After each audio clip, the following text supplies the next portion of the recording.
Reasons have always existed, but not always in a reasonable manner.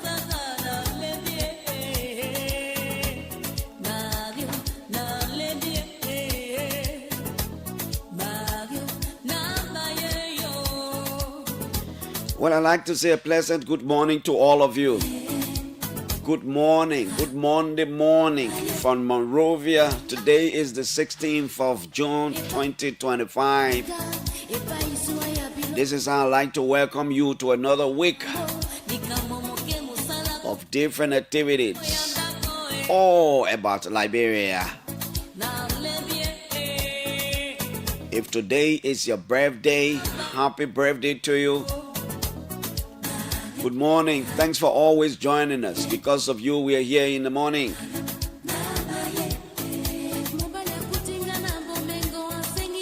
This morning, we will talk to our judicial reporter, Masa Kane, to fill us in about update or to give us update about the case involving former Speaker Funanti Kofa and other voices the Republic of Liberia.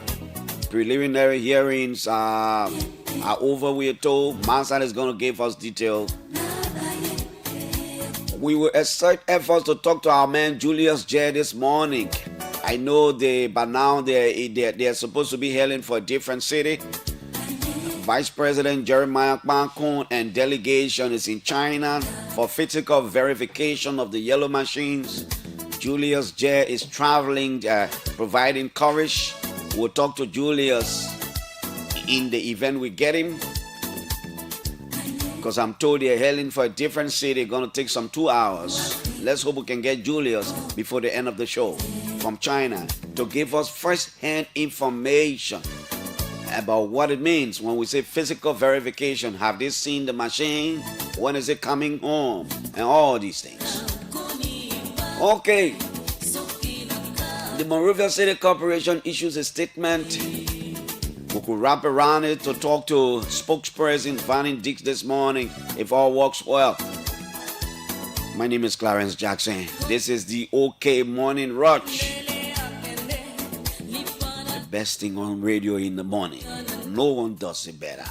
We'll talk to Franklin Dolokwe of Nimba too now. Okay. We'll take a very short break. Hear from the sponsors and be back here to continue on the show. Not feeling too well, but it's okay, we can manage it.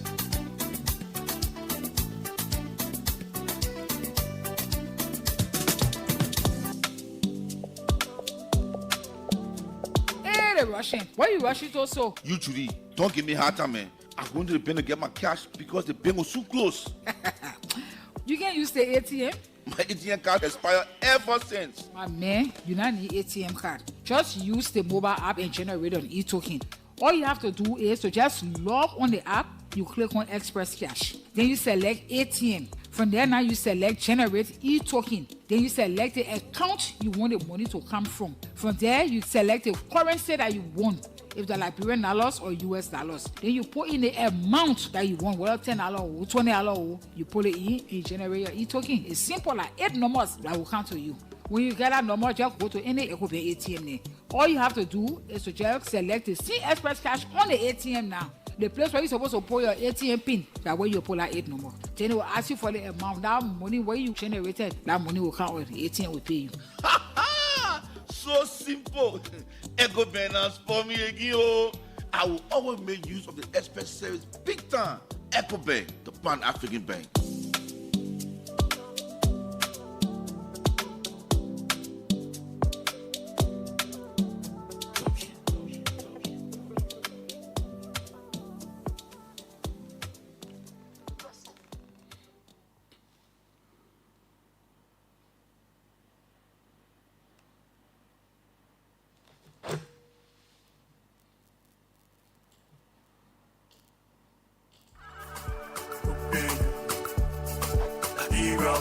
partnership, European Union. Liberia partnership, European Union. Europe, Liberia partnership, European Union. Liberia partnership. EU, Liberia, share long-lasting partnership. Yeah, yeah. Sustain the peace, unify economic growth. It's a give and take situation. We cooperate for your creation, yeah, yeah. EU-LIB connection, partnership for transformation. EU-LIB connection, partnership for transformation. EU-LIB connection, partnership for transformation. EU-LIB connection, partnership for transformation. Talking about unity and supporting one another. Talking about partnership and how we all can prosper. Good governance is what we stand for. Human rights is what we stand for. Reconciliation and infinity. Management of natural resources. Not forgetting human resources. Rule of law, commonwealth, and regional security for all of us. LIB EU partnership. EU-LIB connection, partnership for transformation. EU-LIB connection, partnership for transformation. EU-LIB connection, partnership for transformation. EU-LIB connection, partnership.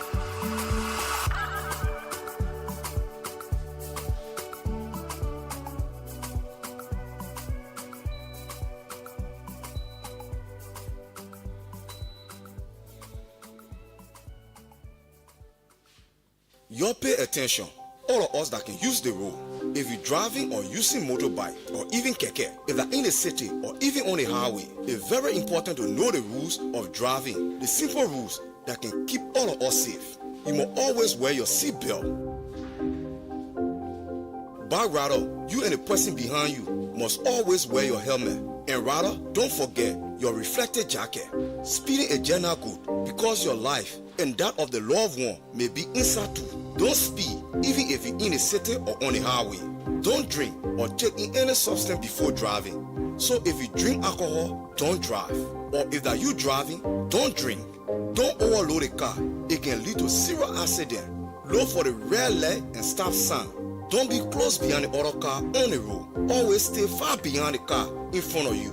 It will give you more time to know what to do. If the car in front of you just stop jelly down, always show the signal sign so the other driver then can know what you want to do. No texting, no calling, no setting the radio while driving. Keep your eyes on the road and your hands on the wheel.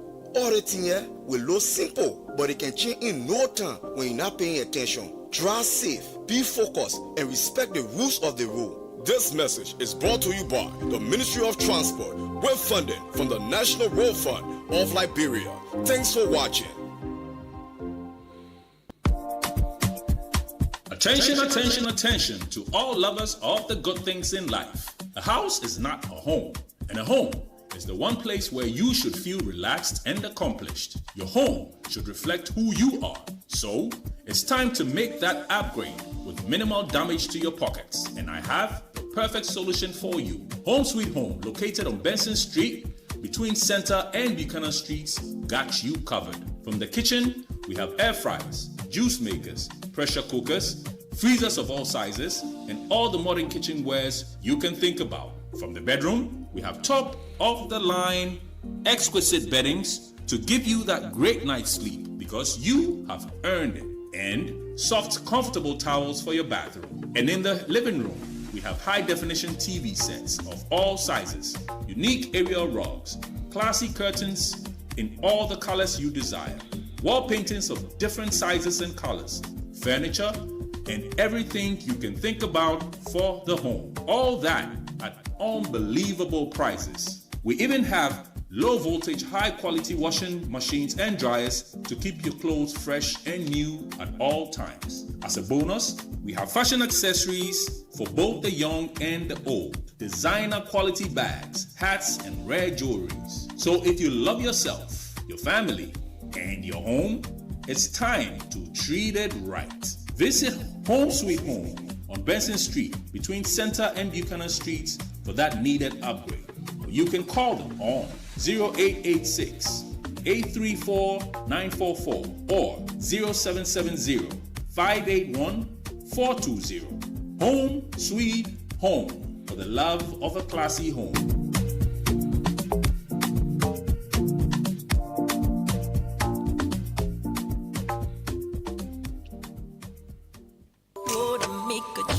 My girl, Teta, I slam my card also. The player I have first. I go carry my uncle card so on a garage. The GoPro we are where or inside it. The whole car engine spot. And the same thing happening to me. I go buy one recycle or I put it in my keke. Says them my keke just smoking jara mandingo koba. So my people, you're not here about Sunoko American oil. They have oil for everything. Whether that pen, Tesla, Toncho, Caterpillar, motorbike, Jeep, keke. Their products include Sunoko Auto Transmission Fluid. They have Global and they also have CVT. Sunoko Engine Oil Ultra Synthetic Blend 5W30 and 20. Sunoko 15W40 and C50 monograde for both gasoline and diesel. Sunoko 0W20 full synthetic engine oil. And our engine oil can even clean your engine set. Their oil can take you for 3 months, 4 months, and 12 months. They have long-lasting auto-light spark plugs. That one can take you up to 3 years, no wahala. They have now opened a sophisticated garage with well-trained mechanics for diagnostic testing and for electronic fault correction. They do all types of vehicle servicing. You want to change your oil, spare your car, weather your car, you want to fix the air condition. So where is this place located? River Street, AB Tubber Road. For order, contact Marketers Inc. 0880-535-508 or 0777-677-633. Make your engine happy. Use Sunoko oil. Got to make the change.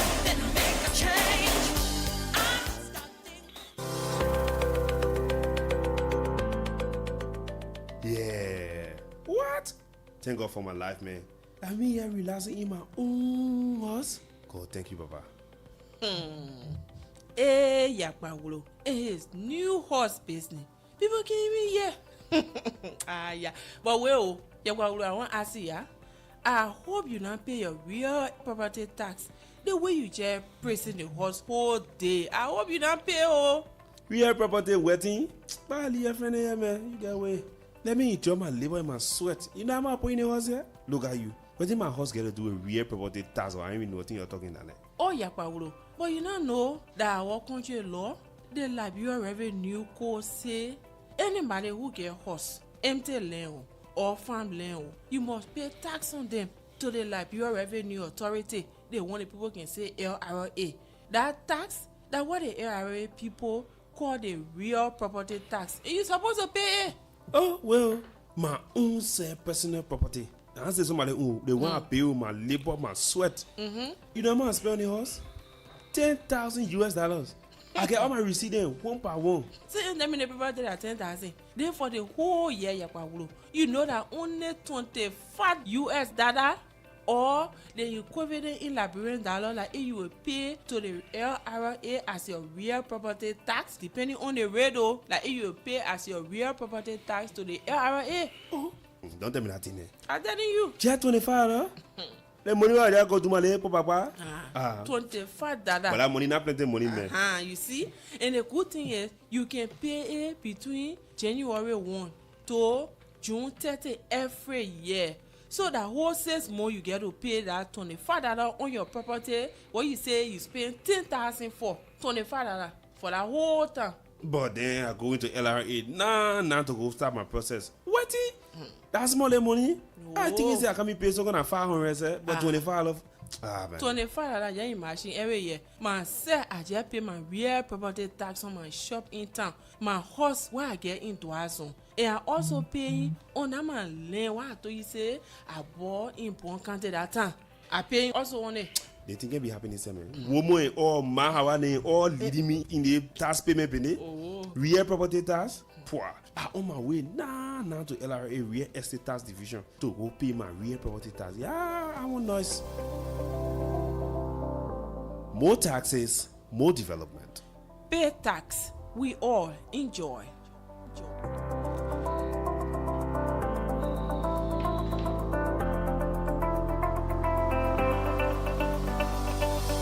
This is the OK Morning Rush on 99.5. Next is today's edition of Fact Check. Good day and welcome to the Fact Check segment. This segment debunks disinformation and it provides the verified facts of statements made online and on the radio. My name is Siawe Meapu and today we'll be fact-checking claims made in the last couple of days. Several posts circulating on social media have claimed that Liberia is among 36 countries that are to face visa restrictions from the United States. The post cited a report by the Washington Post as the source of the claim. To verify the social media claims, we reviewed the Washington Post website and found a report published on June 14, 2025, titled Trump Administration Considers Adding 36 Countries to Travel Ban List. A review of the article found Liberia among the 36 countries listed by the Washington Post article. In the report, the Washington Post said it has reviewed an internal memo by the U.S. State Department that sets a 60-day deadline for 36 targeted nations to conform to certain requirements or face a full or partial entry ban. According to the report, the proposed restrictions stem from a memo signed by the U.S. Secretary of State Marco Rubio and sent to U.S. diplomats who work with those countries. In addition, the article quoted the memo outlining a 60-day deadline for the listed countries to comply with new benchmarks related to document verification, border security, and cooperation with U.S. immigration authorities.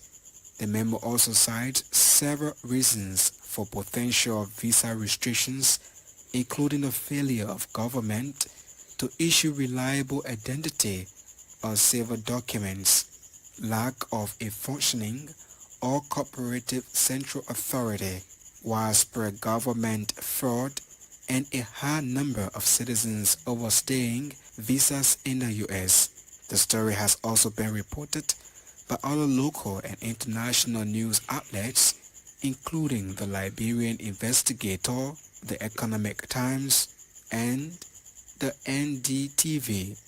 Based on our review of multiple reputable sources, including the Washington Post, we conclude that a viral claim that Liberia is among 36 countries facing possible U.S. visa restrictions is correct. On June 10, Liberia's Minister of Youth and Sports, Jairo Bangolu, he claimed in an interview on Class Reloaded that the government of President Joseph Boakai had included 25,000 each in the national budget for the Liberia National Former Football Players Association and the Liberia Old Timers National Association. Minister Bangalu made this claim to highlight some gains made by President Boakai's administration at the Ministry of Youth and Sports since taking office. To fact-check whether the government allocated these funds, we reviewed the 2025 approved national budget published by the Ministry of Finance and Development Planning. In the 2025 budget, 25,000 is indeed allocated each to the Liberia National Former Football Players Association and the Liberia Old Timers National Association. Based on these findings, we conclude that Minister Bangalu's claim that the government included 25,000 each for the Liberia National Former Football Players Association and the Liberia Old Timers National Association in the national budget is correct.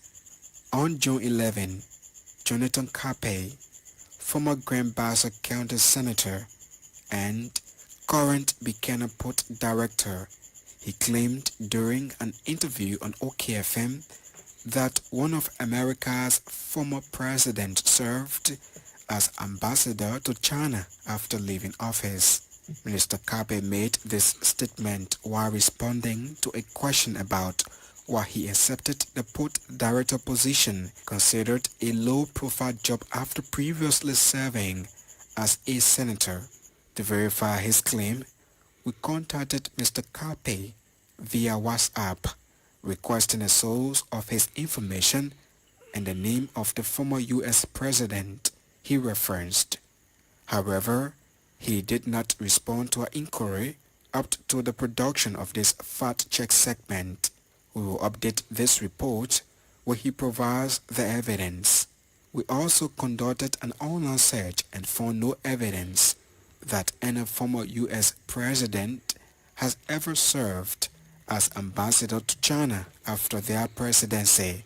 Based on our findings, we conclude that the claim made by the Buchanan Port Director that a former U.S. president served as an ambassador to China after leaving office is misleading. This is all we have time for on the Fact Check segment. The segment is part of an MOU between Local Voices Liberia, OKFM, Pram FM, and Kel Radio to counter disinformation to help the public make informed decisions. This MOU is funded by the Liberia Media Empowerment Project, implemented by Internews with funding from the European Union. The funder or partner had no say in the editorial decision leading to the production of this fact check segment. We will be back on Wednesday with more fact check reports to help you know the facts. But if you want us to fact check a claim for you, please send us a text to WhatsApp on 0777 556296 and we will fact check for you. Also follow us on Facebook at Local Voices Liberia, Twitter at LVL Fact Check, and go to our website at www.localvoicesliberia.com. I am Siawe Miapu. Thanks for listening. Goodbye. Okay, thanks to our friends at Local Voices for today's edition of the Fact Check segment.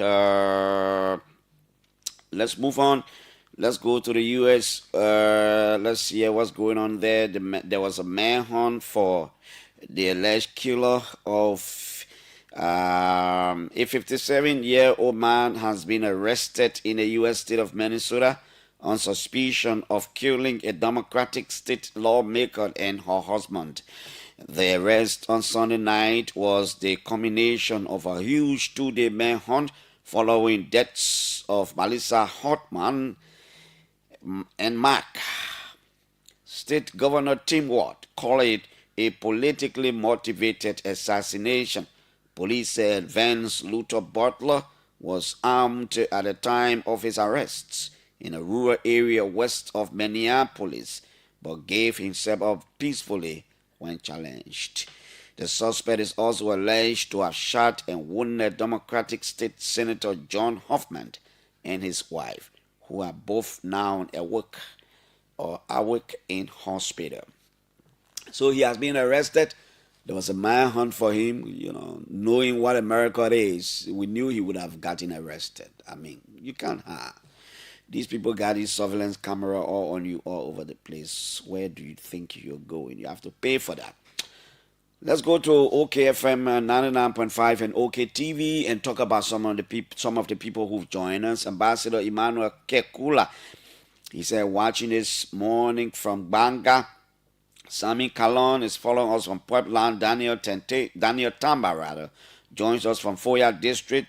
George Gloman Johnson follows us from Patient Shop. He says, Roberta Riches, Anthony Benedaccius Robert, Jerry Niman Richmond Asante, Ama Undebe, Robertson Mombo, Evangelist Abraham Dukley, Nilov Vivian, Marcos B. Zina, Andrew Kona. Let's move on. Will Pons, Jenekiel Abraham Sharif, John O. Flomo Jr. is joining us from Banga. Thomas Powell joins us. Aaron Carson, Matthew Siakor, Nushin Achik Bold is joining us from somewhere outside of the country. My first guest on the show this morning is watching. The Director General of the Liberia Agriculture Commodity Regulatory Authority, Christopher Sankolo, is going to be our guest here at 8 o'clock. Minister Cooper Passaway is joining us. Opi O'Neill Johnson, Wampe Do, Gifted Gongbe, Austin Benson, and the rest of the people are joining us on 99.5. Thanks for always joining us. Good morning to all of you. It's good to be back here again. First day in the week. Welcome to the show. Thanks for always joining us. It's because of you we are here. Was it on the Tuesday or Wednesday? We spoke here about a protest in Bond County by a group of Unity Party youths who said they wanted President Boakai to relieve Superintendent Lolia Hawa Norris of her posts because, according to them, the superintendent said she wasn't in the county to serve only Unity Party people.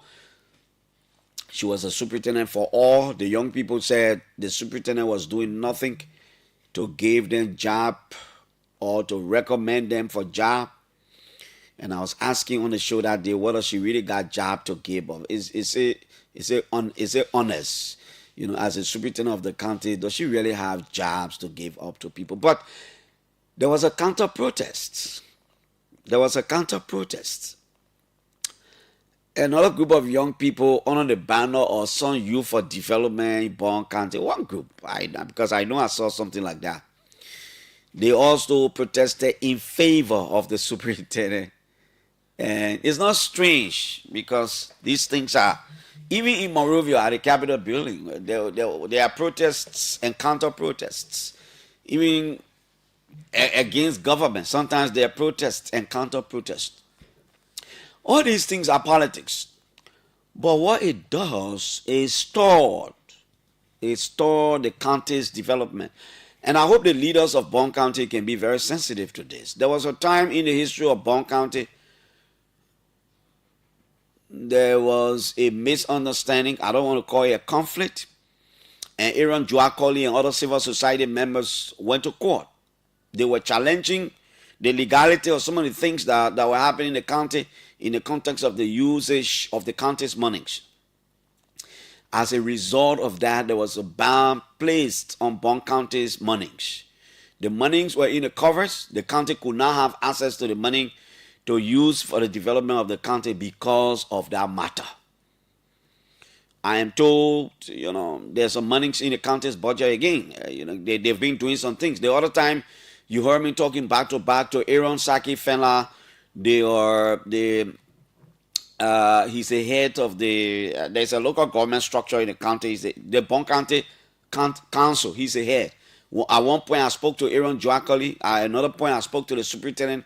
They all had different accounts of Aaron Joakoli thought there's some things they were doing that were not good. The two people took exception and all those kind of things were going on. Then we see the issue of a protest and counter protest again in Bunk.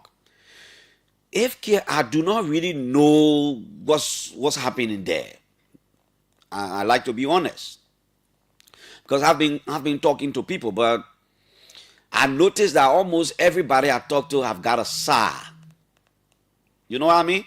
I noticed that everybody I talk to got a side. The way they were presented tells me exactly that you already have a side. You are compromised. You may be saying, you may just be telling me what you want me to hear. So I think we need to go in there. We need to dig deeper. Probably we need to take a show there on the ground. That's what I'm planning to do. Take a whole show in Bond County, hear from all sides. The young people, the civil society, and all these things. But like I said, the most recent thing started coming about when President Boakai, I am told, donated a pickup to one Pastor Pay. It seemed the Unity Party people, some of the Unity Party people in the country are not happy. They believe that this Pastor Pay did not support President Boakai. He should not, why should they give him a car? There are pastors in the county who supported the effort of the Unity Party. They deserve the car, and all kinds of politics is happening. All I'm saying is, look, if care is not taken, and at the moment, people are accusing people. The claims and counterclaims. Nobody has come forth to say anything. We only see young people protesting. We don't want a superintendent. Another group of people come out and say, no, we want a superintendent. She's doing so well and all the kind of things. We are closely following. But like I said, we are planning to take a whole show there. But care will have to be taken. Other than that, if there is a freeze on the county's economy, it's going to hurt everybody. It's going to hurt the county, especially the ordinary people who might likely be denied of development, because if the government thinks that too many issues are in the county and people go to court, the good thing is nobody has ever talked about going to court yet and all these kinds of things.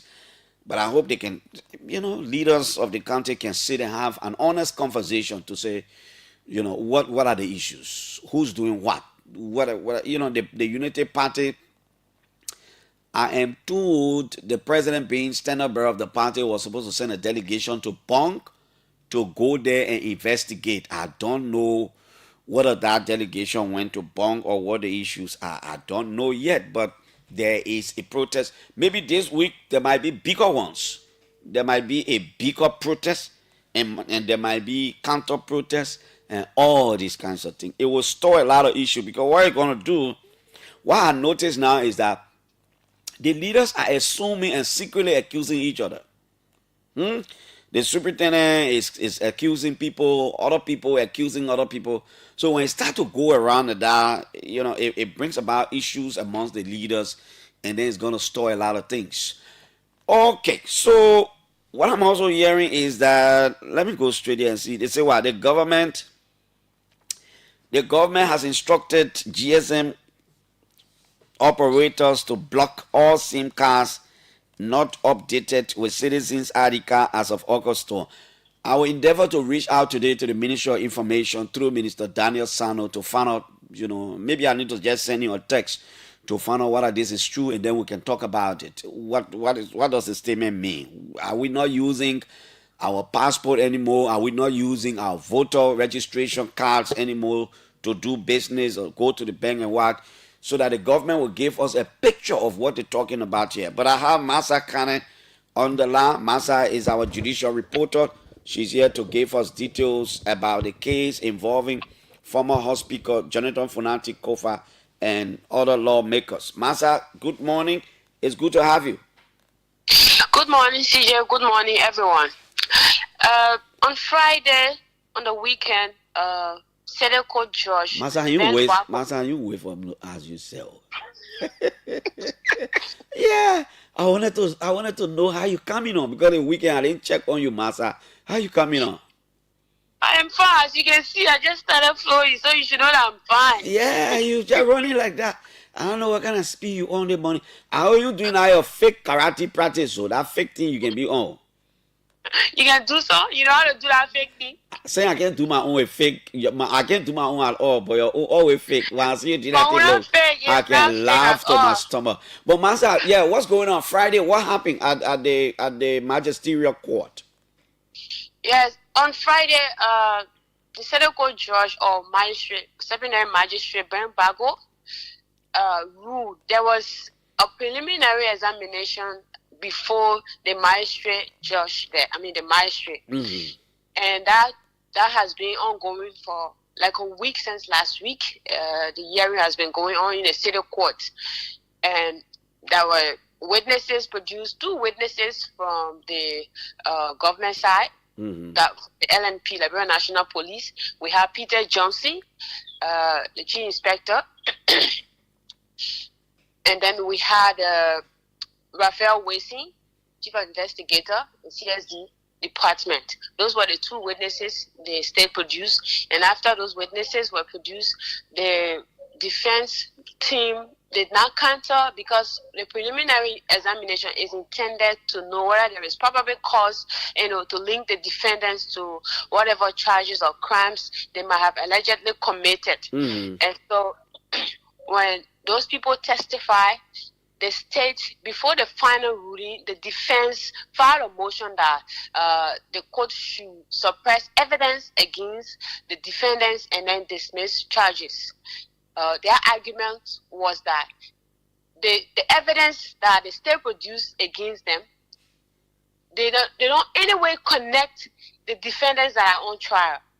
The three lawmakers, the former speaker and the three lawmakers, Jacob Dibi, Abu Kamara, and Dixon Sibo. So, and one of the defendants that are not been in the door already, that, even doing the preliminary investigation or examination, she waived her right. That is Priscilla Cooper. She waived her right. She did not partake in the preliminary examination. So the defense team argument is that the state has admitted that the evidence they got against former speaker and other people, former speaker especially, is a social media evidence. They admitted that they got that evidence through social media, and then they outline, they link each person had to the fire incident, the commission of the crime. The commission of the crime, right? They outline that. And just to briefly, bring the synopsis of what they said is that the former speaker, he was the financier behind the thing, and when the alleged incident occurred, when the burning took place, they are in a senior staff church room that he's part of, and the message was, disseminated that the house has, the capital has been burned. He got that information, and he's been distributing money allegedly, even $1,000 at some point when the perpetrator, those are behind bar and other on the run, when they allegedly committed the crime. According to the state, it was the former speaker that gave $1,000, according to them. And then, according to them as well, Abu Kamara, they all have been in this. He had a communication with the former speaker. They were in a conversation, and he was like, okay, I got the actor with me. They are here. They are ready. You need to come. And then the former speaker said he was at the president playing. Abu was saying, okay, I told you that man, not president. However, Abu said that was not a voice. It could be AI generated voice. And then according to the state, portion of that, they said that they play it to a former speaker doing the investigation, and he alluded that it was his voice. But then the former speaker said he never said that it was his voice. That was those, that voice and other voices were playing in the courtroom. And so, on the final argument, they had a final argument. That motion that was filed, the judge, he denied the motion that he couldn't suppress evidence and that he couldn't dismiss charges against the defendants. And then they had a final argument, and he ruled on Friday. And in his ruling, you want to ask? Yeah, go ahead, Maza. I want you to learn. Okay. In his judgment or in his ruling, he said that preliminary examination is intended to establish whether there is a prima facie case against the defendant that on trial. And so he believed that there is a prima facie case that the state has established against these people, especially with the phone, conversation and the, charts that the state has brought forth. Okay, Master. Now, so during the preliminary examination, both former Speaker Kofa and Abu Kamara denied that the voices that were being played are not the voices. And so, to Abu, because according to the state, they had that doing the questioning. That what the state said, that when they interrogated them, they said Abu said that was an AI generated voice. That was not him. Yeah, I'm talking about in the court. No, they did not. When you are defending in court, your lawyer. Okay. Can talk. Okay. So, but another thing I want to find out is, so the preliminary hearing at the Memorial Ministerial Court was just a matter of a process of law to carry on the formalities. Am I correct? Yes, and most often is the defense that will ask for that we want a preliminary examination, because they want to know, they want to see the evidence you have that you're trying to indict them, these people. Yeah. Yes. So where are we now? Is the case gone where criminal code A or where? So when the judge ruled out there, he forwarded the case. When he said there was a prima facie, case against the defendants, and they are needed to answer further. So he asked the clerk of the city court to transfer the case file and the defendants to criminal court A. Okay. Who's representing the defendants in this case? We have a lot of lawyers defending them. We have Councillor Jonathan Massaquet. We have Councillor Wickens Wright. We have Safa Gray. We have her there. And we have a lot of lawyers, even the Gonglo and law firm and associate, they are also part of the legal team. And then we had, on the first day, we had Anthony, the chairman for CDC right now, Janka Cole. He was also part of the team, and other lawyers. Okay. So for the state, we have the Solicitor General, Augustine C. Fire. We have the county attorney, which is cut. That's why I'm not asking, because theirs is obvious. Okay, so it goes to criminal code A. Do we know when the hearing is going to begin there? So what I don't know right now is whether, because when the ruling was done, the defense took an exception that they will take recourse of the law, and in some cases or instances, they will take the judge on somewhere for that ruling. Okay. And then when they do that with Code A will have the hearing on that. It's either he reaffirmed the magistrate ruling or he dismiss his ruling or cancel it, whatever. Okay, so the next action in the case will be dependent on what criminal code A will do in the context of whatever motion they will file. Yes, but it could, if they don't file anything, that is, if they don't file anything, then criminal code A will take the lead, and then the grand jury will have to do an indictment against the defendant with the evidence they have. And this court term, May court term, is already over. So probably August term of court, they might do the indictment against the defendant and they might go to trial. Thank you, Masa Kanen. Thank you so much. Masa is our judicial reporter. She was giving us a picture of what the issues are there. You heard from her. And so the case has now gone to criminal court A. No indictment has been joined yet. The court process takes time. That's why I always say, let's stop convicting people and acquitting people. Let's follow the court process. It's gone to criminal court A. You heard Masa. If they didn't take recourse of the law about taking exception to the judge's ruling at the Montreal City Court and pray for something, the court will make a determination. Even if they pray for something, the court will make a determination. Then the grand jury will do indictment. The evidence will be adduced. Then the prosecution will start. I'm trying to talk to Julius, but it looks like Julius is in the air or on his way to another city in China. We wanted to get a picture. Let's hope we can talk to Julius before we conclude the show at 10 o'clock this morning. 9 o'clock, Nimba County Senator Nya Toyen will be here as our guest, and the 9 o'clock show will be relayed on several radio stations in Nimba. The Voice of Nimba, it will be relayed on Radio Nimba in Sanikole, the Voice of Gompa in Ganta, Radio Saklepie, the Voice of Tapeta, the Voice of Yamen in Yekepa, Radio Kagema, and all these radio stations in Nimba will relay the show with Senator Nya Toyen at 9 o'clock this morning. This is the OK Morning Rush. 8 o'clock, we will have the Director General of the Liberia Agriculture Commodity Regulatory Authority. President Joseph Boakai had a cabinet meeting last week, and the president instructed the Minister of Justice, and in his words, he said, if the Minister of Justice needs help, let us know.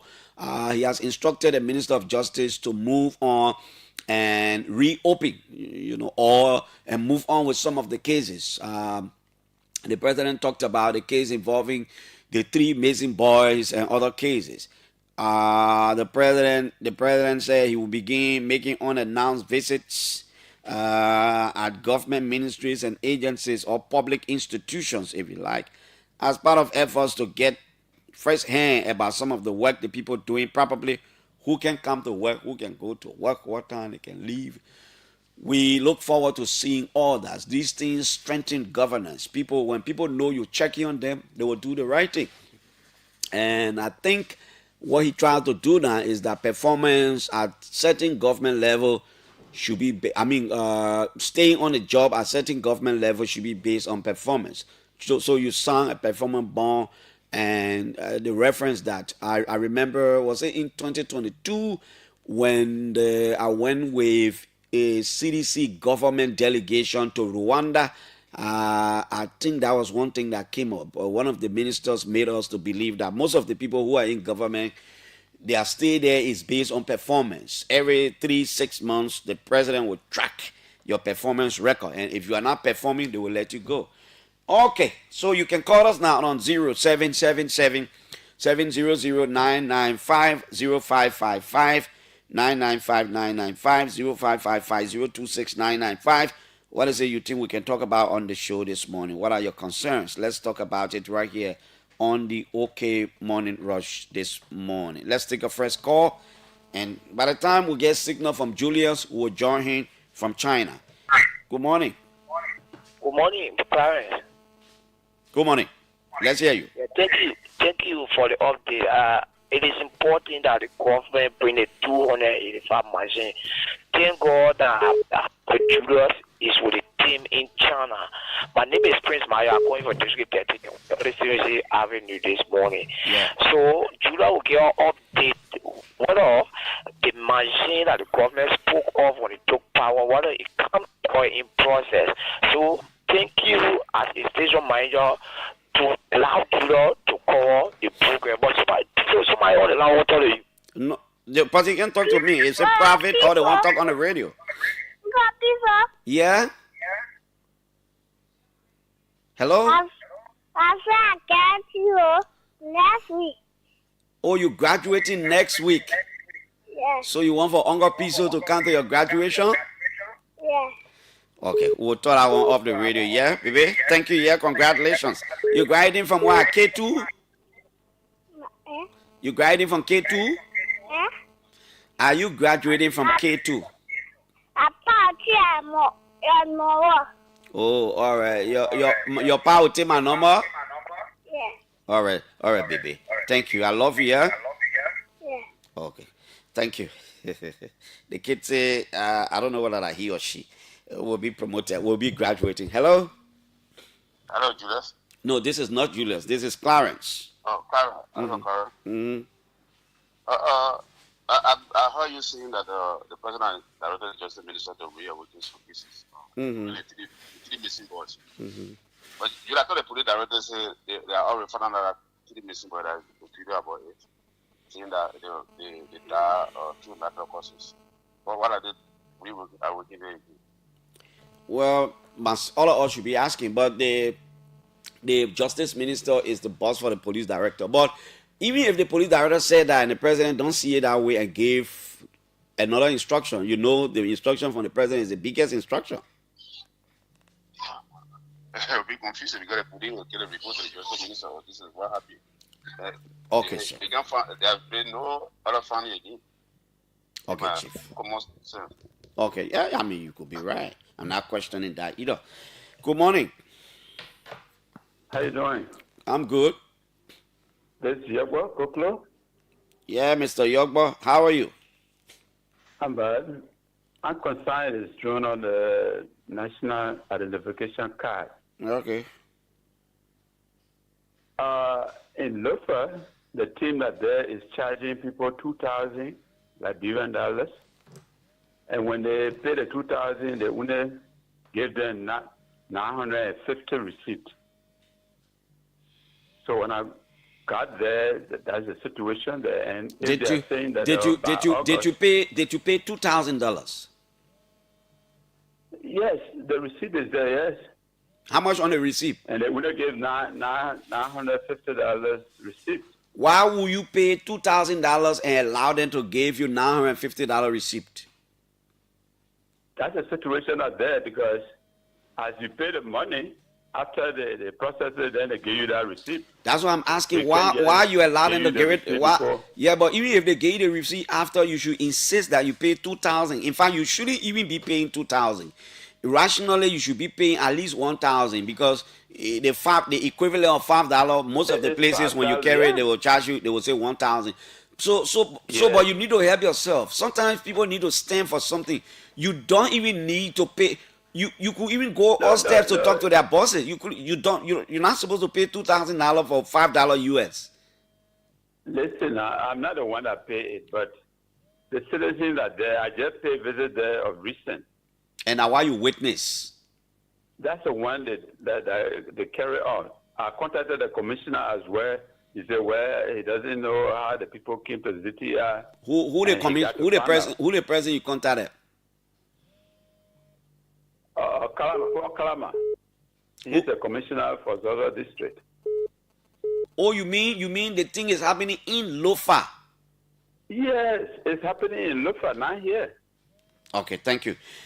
Mr. Andrew Peters, this is the challenge you people will have. Mr. Andrew Peters, the head of the National Identification Registry. You people need to work with, probably I know maybe you're doing that now. You need to work with all these community radio stations across the country so that people will not be extorting money from our people. That ID card is supposed to be $5 or the Liberian dollars equivalent, nothing more than that. And I can just imagine, like the old man is saying, I'm not there, I didn't see it, but as a human being who understands how some things can happen in Liberia, I can just imagine how people will inflate the price in other countries. So now they will make it look like it's difficult to get. Or if you just do the one, you got to put your foot on the ground so that a lot of things will happen. Other than that, people will misuse the opportunity of people getting the ID card. But we'll reach out. In fact, I will not tell you what we'll do. I will reach out some kind of way. I know what we'll do. Hello? Good morning, Clarence. Good morning, sir. Clarence, thank you for having your platform. I'm CRC Manayan Toba Jr. of the Interlude Club, district number 14. Yeah. I'm compelled this morning to call in. Let me say good morning to your listening audience. Clarence, I just question to you. I think you need to verify for the national registration, or the Ministry of Information. Yeah, I will actually reach out to the Ministry of Information today. Thank you. And the LTA too. I will reach out to Mika, the LTA, all of them about the whole Ogo one. What's the real thing? What are they saying? Yeah, so let me talk. Go ahead. Because the public will need to be aware. Because you can't tell me my SIM card doesn't have a problem. I have all of my kind attached to my SIM card. It doesn't have a. They want to go out and block it, or forcefully you force me to go and register just because there's an executive order number 141. I think it's unfortunate, and this government is losing the grip. You cannot compare the city unless our cards have problem, our SIM card have problem, and we're going to go register. I don't know the message the GSM company sent last month. I thought you just said we should reach out so the people give us. For me, I don't want to talk until I can hear. Let me get a picture of what they're talking about. But Clarence, why did we reach out? We need to start telling the government that this cannot happen because you are still in the economy. Things are how you want to compare citizens to go. Citizens who do not have problem on the card, you want to compare them to go and register just because you want to see for that. I think it's unfortunate, but we rely on you for investigation. Okay, I thought it was just hasty for us to use the kind of words like you're using, but I will reach out. These people are not in autoplanet. They are right here. I'll reach out to Mika. I'll reach out to the LTA, and then they will give us a picture. Because when you talk about blocking SIM card, then LTA is coming in. When you talk about the government, say they want, then Ministry of Information should have a picture. Good morning. Good morning, Sergeant Clarence. How are you? I'm good. Thank you for the opportunity. Thank you for us of Anti-Indian Inspired, speaking from the Intellectual Bureau of Grassroots. The Intellectual Bureau where? Grassroots, Intellectual Bureau of Grassroots. Where you get it? We are in Monrovia, and then these are young people who are... Which part of Monrovia? Yeah, Monrovia. I said, which part of Monrovia? I want to visit there. Yeah, so you can come right in Carwell, New Georgia. You man talk foul, I will not be able to go easily. Yeah, let's hear you. I will call you, sir. I will call you. Okay, buddy, let's hear you. Yeah, so let me just talk on the whole card business, Clarence. The information is true. The government is saying that beginning June 1, everybody will not use commercial. How you say June 1? We in June already. You meant to say August. Yeah, August 1, thank you for the time. Everybody will not use commercial banks, only using citizen card. If you don't have it, you will not take money from the bank, your SIM card will be shut down, and then you go and re-register your SIM card. Sorry, yes, now.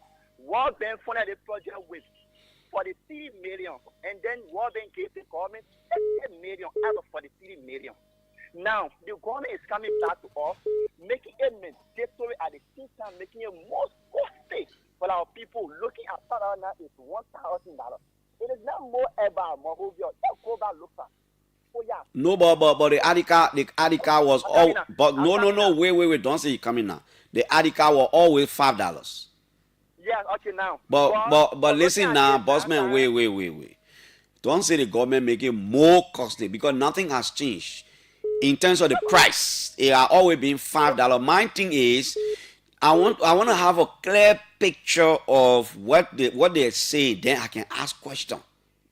That's my thing. But in terms of the price, it hasn't changed. So, Clarence, I come in, Clarence. When I say this, because World Bank already funded this project with 43 million, and then World Bank gave us 30 million out of that money. And then looking at our time right now, Clarence, our people are suffering on a daily basis. Okay, Chief. We will reach out. Don't worry. I will reach out. I'll surely reach out. Hello? Good morning, Piso. Good morning, sir. My name is Steve Kennedy, and I call you from the Swakoko district. Steve, go ahead. Let's hear you.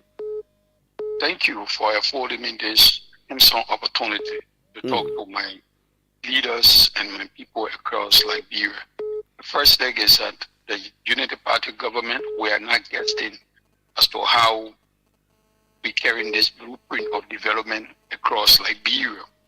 Today, you witness our vice president in China, and we said to the Liberian people, we're going to give the yellow machine, the earth moving equipment, 200 pieces plus. And today, we are fulfilling those promises. We told you car will not hitch. You know, a major highway will not stop. People tear all apart. Today, one of your staff witnessing that occasion. Nobody seems to talk about it. So what do you mean? The machine can't. They say they're doing physical. They say they're doing physical verification. It means they go there with an apple to see it. The machine to get the purchase. Let me go to another. My sister Mama see a recent time center came out and in terms of rule of law is taking shape in Liberia. On our regime, they're flying intellectual bullets, everything. But today, none of them can come back. Why you want my man to say now? My man see machine before she come in. Tear out apart. Not only that, Clarence. Let me use this occasion to call the judiciary. Clarence, Swakoko district has the population of over 35,000 people residing in Swakoko district, and we leave on Swakoko district to go in another district. You know, territorial jurisdictions has to be taken into legal proceeding to go IQ cases. One lawyer will say no. There are issues with territorial jurisdiction. I need to look at it. All right. So we don't have, in other words, we don't have a courtroom, a magistrate courtroom in Swakoko district. People come from as far as Kayatan. People come from Patawi. Okay, Steve. Thank you. In Batala. Thank you, Steve. We got you there. But I don't know what you're trying to say. Why you didn't get a courtroom there? The government should build one or whatever. I don't know. But it's okay. Let me go to this line. The Director General of LACRA, we are expecting him. He's somewhere in the traffic. He will be here. Good morning. Good morning, Clarence. Yeah, let's hear you. Am I clear? Yeah, you are live. Hello, Clarence. I say you are live, sir. Okay, thank you so much. Let me just address the issue raised by the last caller before me. You should be telling us thank you for criticizing you people. 285 machines. DRY here. 285 machines. We put your feet to the fire today. Instead of 85 million, it dropped way to 22 million. So what you wanted to do with the extra million? You wanted to steal from this country, and we put stop to it. You should be grateful to us. issue of the identification card, Clarence, I don't know. Maybe government is in some kind of tight corner, they need to raise money. We have other cards that are necessary, that are valid by this very government or other previous government. You have driver license, you have passports, you have voter cards. Those are all important documents. Are they saying very important documents? Are they saying that those documents are not important? I mean, you already have a stagnated economy. Things are difficult for our people. I visited the NRR office. Clarence goes there. The place is jam-packed. Simply because you depriving people at zero banks. Older people that are supposed to go and get their pension, they are in the rain, in the sun. Please do your investigation. And I beg you, do another investigation. Do another investigation too for me. Go to JFK, please. Do you know that children from 0 to 4 years old were treated freely before? From 0 to 4? From 0 to 4. Please go to JFK now. The information is that children from 0 to 4, they are now charging them. Okay. What wrong? Right. Is this a rescue? All right. Please investigate and come back to us, because if you want to use our infant to raise revenue, you want to use the older people to raise revenue, it is unacceptable. This is not the rescue. Thank you. Okay. We will go into that. The national identification issue will go into that. Like I said, today I'll reach out. I like to hear before I talk. I will reach out to the Ministry of Information. What is the government saying about this whole issue about registration versus August 1, your SIM card will be blocked? What is it? I will have to have a picture, a very clear picture, so that all of us will come back here. We can have a frank conversation about that. Hello? Mr. Johnny, good morning. Good morning, Chief. Thank you. C'est good for now. The money. Issue have to do with the national identification register. Maybe some may say they come and cause it when they cannot get problem, but it just is my problem now. I just wanted a different like that center in the very district, in the 17th district, because now everybody get a chance to go to their offices and go get it. Like this 41 for district 13, if the guy have to center in each places, if the D center as I can tell you no, 99.9% of Nigeria is willing to take that article. Okay. I have I don't know whether that's the correct position, but let me just say the head. Let me be safe, because I don't know whether that's the Director General. But I have the head of the National Identification Registry, Mr. Andrew Peters. I will hold him here for a few minutes so he provide us some real clarity about some of the things you're talking about. Mr. Peters, good morning. Good morning, and good morning to Southern Liberians. How are you?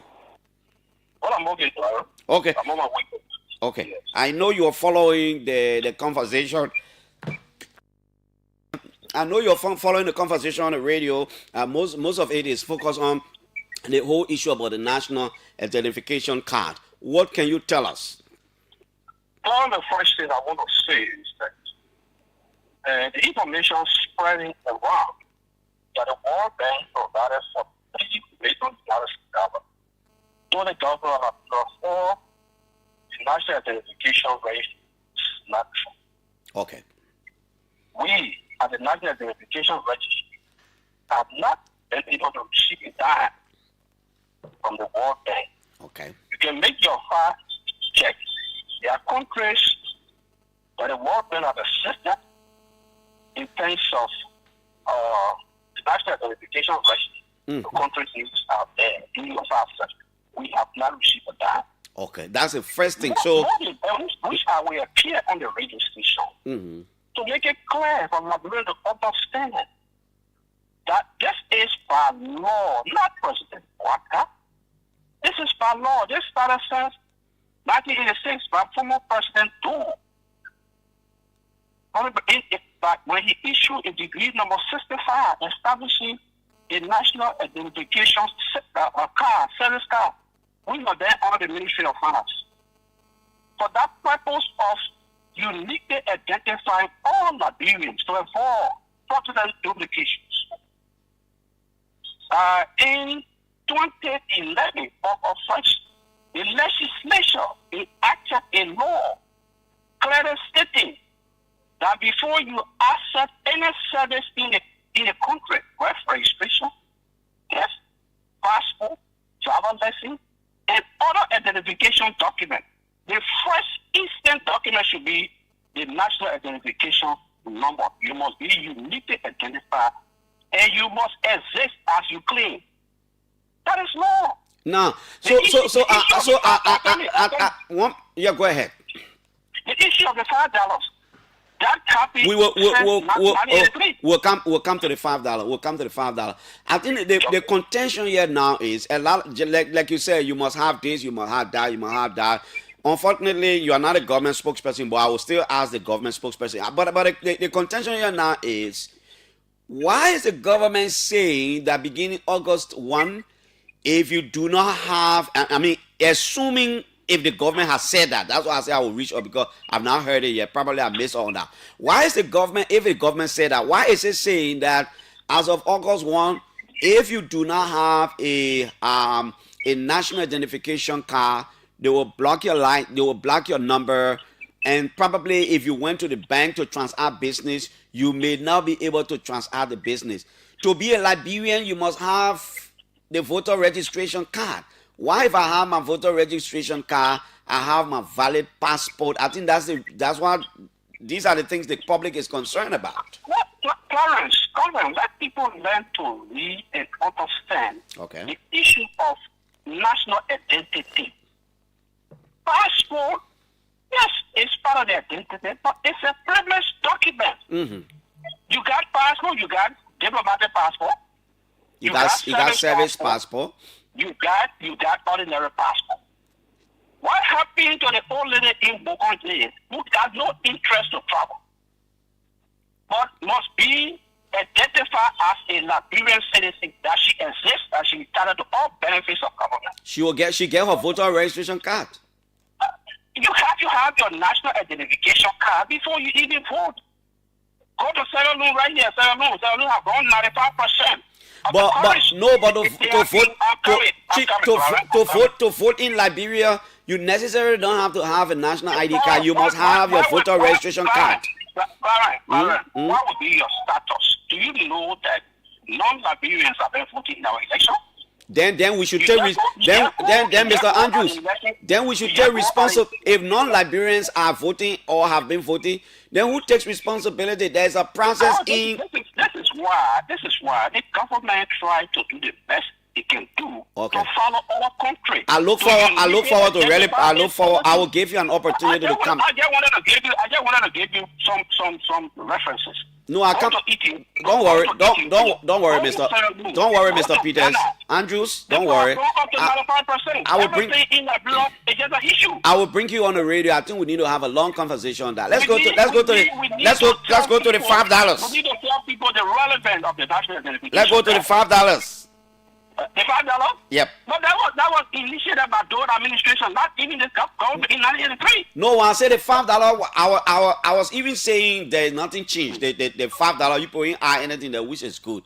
We are getting report that across some of the places, somebody called from Lofa, they say some people taking $2,000 from people. But what system have you put in place to get rid of fraud? We have issued a warning to all our team leaders that the car is $5 or its equivalent in Liberian dollar.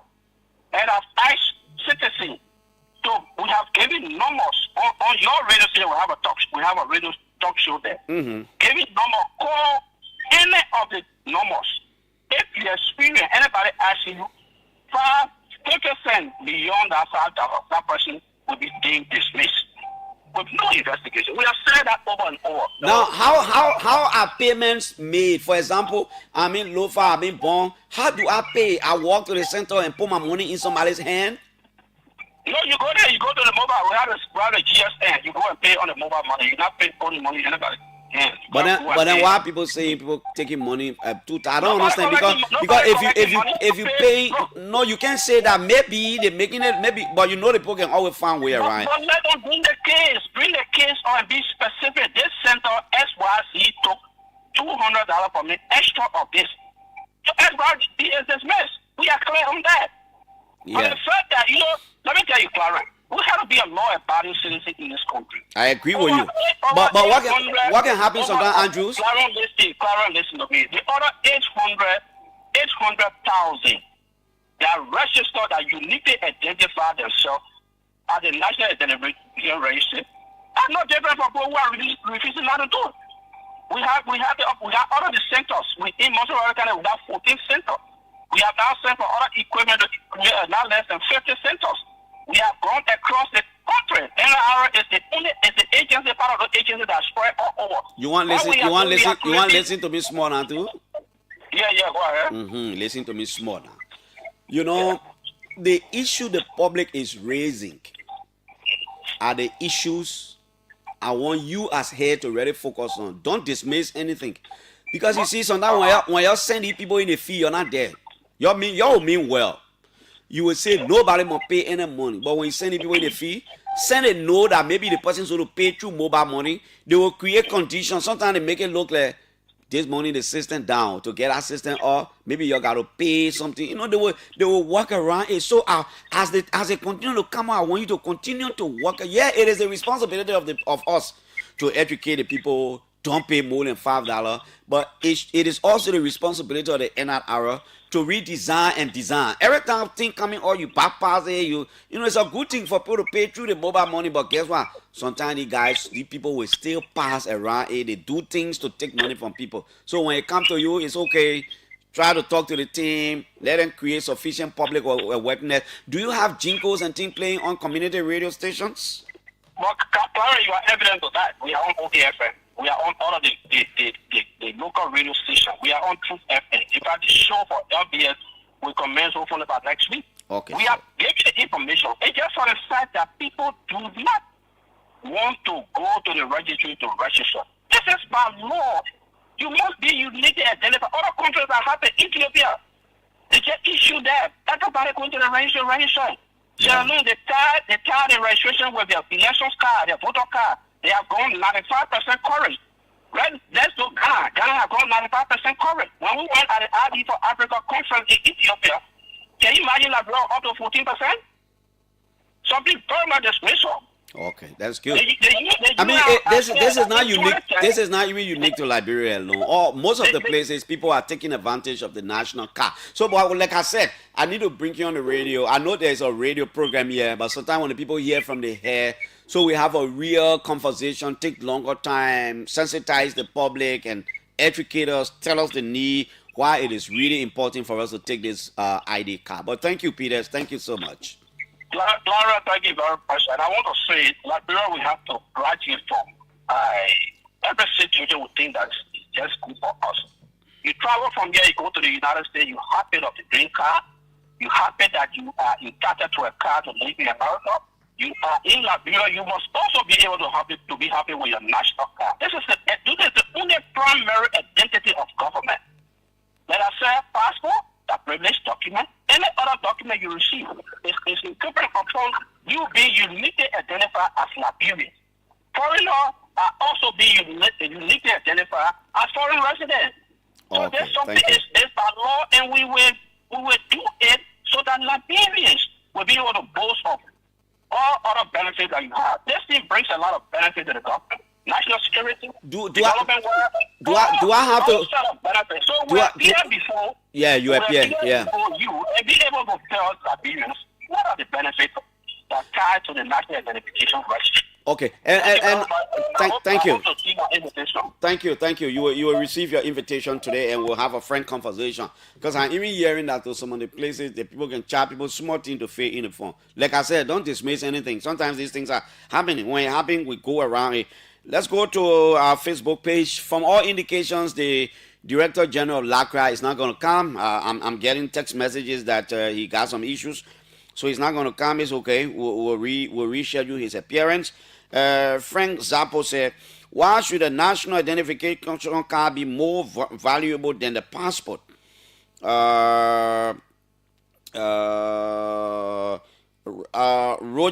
Roger Jerry Smith said, RB Bank already enforcing the order. I was there on Friday and people couldn't get their money from the bank. And I thought the government said they were going to do this free for everyone. Then you will be responsible to pay for the renewal when it expires. Wambien Darama Al Adama. He says, good morning, Clarence. That process of obtaining that national identification card is not easy. Just imagine people go at the various centers as early as 3 a.m. and you might not even get registered. Really? Wow. Boy Porter, he said, that law is presently in the United States. Okay, let's go here. William, he said, what's wrong with Liberians? The government is putting good system in place. They are complaining. Estella Cooper said, I recall that during the CDC regime, that kind of characterization of a fellow Liberian, I will not do on the radio. William says, all around the world, people are getting their national ID card.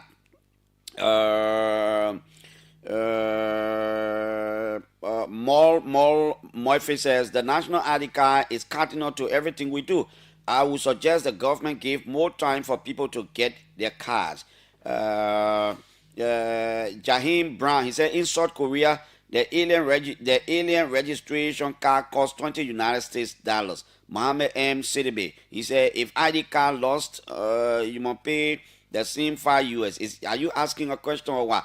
No, but we'll bring the head of the National Identification Registry, so that for me, I want to know a lot of things. How is it going to be tied to, getting rid of fraud? Let's not just dismiss it. Let's hear the ideas. How is it going to be tied to fraud? For example, if I register if I take my national ID card, and beginning August they will black my see if I don't have a good thing. So if I have it now, and will it in any way put a stop to people duping people? Like somebody say, as they use my name to go and dupe somebody. Can we get that number and say exactly in whose name it is registered? We trace it through the voter ID card, the national ID card, so nobody will say, my man, they no more than hard to get. So when you dupe me, we get your number, we know straight in whose name that number is registered as far as the national identification card is concerned. So we got to know all the implications and all of the reasons before we make a determination or to condemn it or to start praising it. Let's listen. For me, it's good. Let's listen to the idea, then we can make a determination. That Christopher Sankolo is not coming anymore. We will continue the calls, and then at some point, we'll do something else. Good morning. Yeah, good morning, Piso. Good morning. No, Piso, thank you. This was a Sabu last time. Phone for to be a time with you, Piso, in Zimbabwe. Mm-hmm. Piso, let me see what, man. Piso, let me choose our conscience. Right? And Carol, you don't need rocket scientists to tell you that this government is not going nowhere. So we are discussing rescue here. Then you talking about Sierra Leone. With the person in Liberia, you say you can do rescue. You say you are afraid with Elon Musk. You say, no. 1 minute now. Sometimes people can make references. If it is happening in Sierra Leone, how is it helping their system? Is it bad for somebody to make the reference to say similar situation is in Sierra Leone, for example, and it is helping to do this, they're doing this, they're doing that. What's wrong with that? So Sierra Leone, when the 3 days was canceled, when the 3 days was canceled, people criticized the 3 days. I expected the government to restore the 3 days. For people for the government to come out and tell us for August 1, they even passed that law as I get it on 147. So it is the government who passed that law, Clarence. Okay, thank you. Hello? Yeah, good morning, Clarence. Good morning. Yeah, this is Judicial, and I'm calling from Somalia branch. Yeah, Tukpa. Yeah, I think the reason most people are getting it wrong about this citizen ID card is right. I think the government wants to set up a database wherein the Judicial is living behind the supermarket. If they're causing any trouble, sometimes they just go in the database, like search for them. Well, in the Western world, sometimes the police are saying you call 12 when it's just get the name, they get that man name. Once the supermarket in there, I think they plug it in. They don't know that right there. They just come to you right there. So that database the government trying to set up, so people don't really understand this, and that will help the government. Even other GSM company, even the loans that are getting the ID card there from, when you call one, those can even help the government to track you down to as well. So I think that people just getting it wrong. and that will help the country. That's how you sell a database. Yeah, okay. That's what I think. I will provide an opportunity to come. How easy is it for people to get it? Are some of the staffers now making the process difficult because they want to take money from people?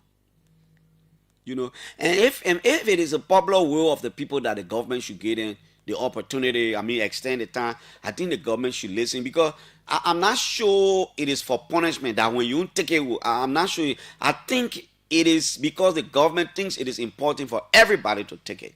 So that's why I say more awareness needs to be done. We need to have a very clear understanding of it. And, then all of us can help to educate the people, to sensitize the people. Once it is about all of us getting it, I think I've renewed mine twice. I've been having a long time. A lot of people have been having the ID card. So let's watch the process. Let him come here. Let's take a whole hour to explain all of the things involved and everything around it. Then we know where to go. We're still taking calls right here. I'm still trying to get in touch with Julius, but it's like Julius is still not available. Hello? Thank you, my good friend and brother, Mr. Jackson. This is Izzy. I called you from Coward. Thank you. I called you from Coward this morning. Augustine Kafan, best friend. Let's hear you. Look, Duncan make the whole world to know that, he is my brother, he is my friend, but let me say this. I'm not responsible for your bottle. I just say Kafan, best friend. Yeah, but I come in now because people will be thinking, say, because he asked for me and he, we close, we meeting, he doing things for me. It's not true. I even texted him to tell him thank you for remembering me, and this, he even respond to my message. Okay, so let me put it up there. I know Liberian people. Remember, make clarity again. My brother, I know Liberian people. They will say, you see, the man supporting. To say people here and there, I'm making it clear. I text him to tell him thank you for remembering me. He never even respond to me. Okay, let's hear you, Zeze. Why you call? Thank you very much. Let me comment. I'm constrained to call. What made me to call? Look, Mr. Jackson, this is not a politic. This card visit is serious. If you say you are a citizen, prove yourself. You should prove yourself to say yes, you are a citizen. This is not about politics. Yep. I hope what made me to just call, I hope it's just a speculation about blocking sin. I hope that is not true. That's what made me to just call. I hope that is not true. But you go to Bengal, let them refuse you, because that's the only way you will go for God. I know us as a Liberian. Something got to make but maybe they want it to be. That's what I'm asking. That blocking SIM card issue, I think it is coming about because the people want you to use a very national ID card to register the SIM and everything. So if a particular number calls somewhere, they will just get it in the system and know that ZZP will register the number as per the national ID card. You think it's a bad thing? No, that is not an excuse, because all those that went to go register, they register with valid ID card. So it's in the system already. They just want to make people turn up to go and register. But that other strategy to block SIM, that will cause serious problem for the government. That is just a free advice from the opposition side, from our side. That is not good. It will bring a lot of chaos. A lot of people will die. Meaning when I say a lot of people will die, you get a sick person in hospital, in very places that you will not be able to just go there faster. You got to take phone to call, to tell them go here and collect this one and carry it and do this and do that. So it will bring problem. But to say go to bank, this, that is clear, is good that way. That one we need to call. Thank you, my brother. Thank you. Let's hear from you. It's because of you we are here in the morning. Hello? Hello, Clarence. You are live. This is Momo calling you from Momo. Yeah, let's hear you, Momo. Yeah, Clarence, what the scholars are saying and Kurdish are saying is true. The identification card will have to be, the government has to be careful. People taking money from aliens. I'm a witness. They have to be very careful. You mean people taking money from non-Liberian? Yes. To give them the card? Yes. I went to do my own job. We have time. And it was happening. So it is that impossible that it cannot happen in this time. We are human beings. Our brains are hungry. We want something. Thank you. That's why I was telling Mr. Andrew Peter to keep an eye on the process, Hello? Yeah, good morning, Clarence. Good morning. Yeah, El Orlando boys first, calling from Broadview. I mean, they all a ball. Why you balling? Yeah, I don't see it when I was small. Boy, okay, let's hear you.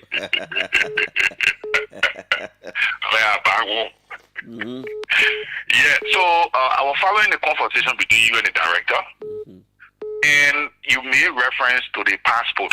And he made a very good point that the passport is a privileged document. It is. Okay? And for example, he made reference to the old lady who in Bogonjide. When she has to travel, she doesn't need a passport. But I also made a counter case about the voter registration card because exactly where I'm going. Exactly where I'm going. Clarence, the voter registration card is for 6 years. And for a particular time to register to vote. What if during that time I didn't get voter registration card? Or what if I decided to not vote? I will now obtain a card. So it's not mandatory. So during the voter registration card, it's not mandatory.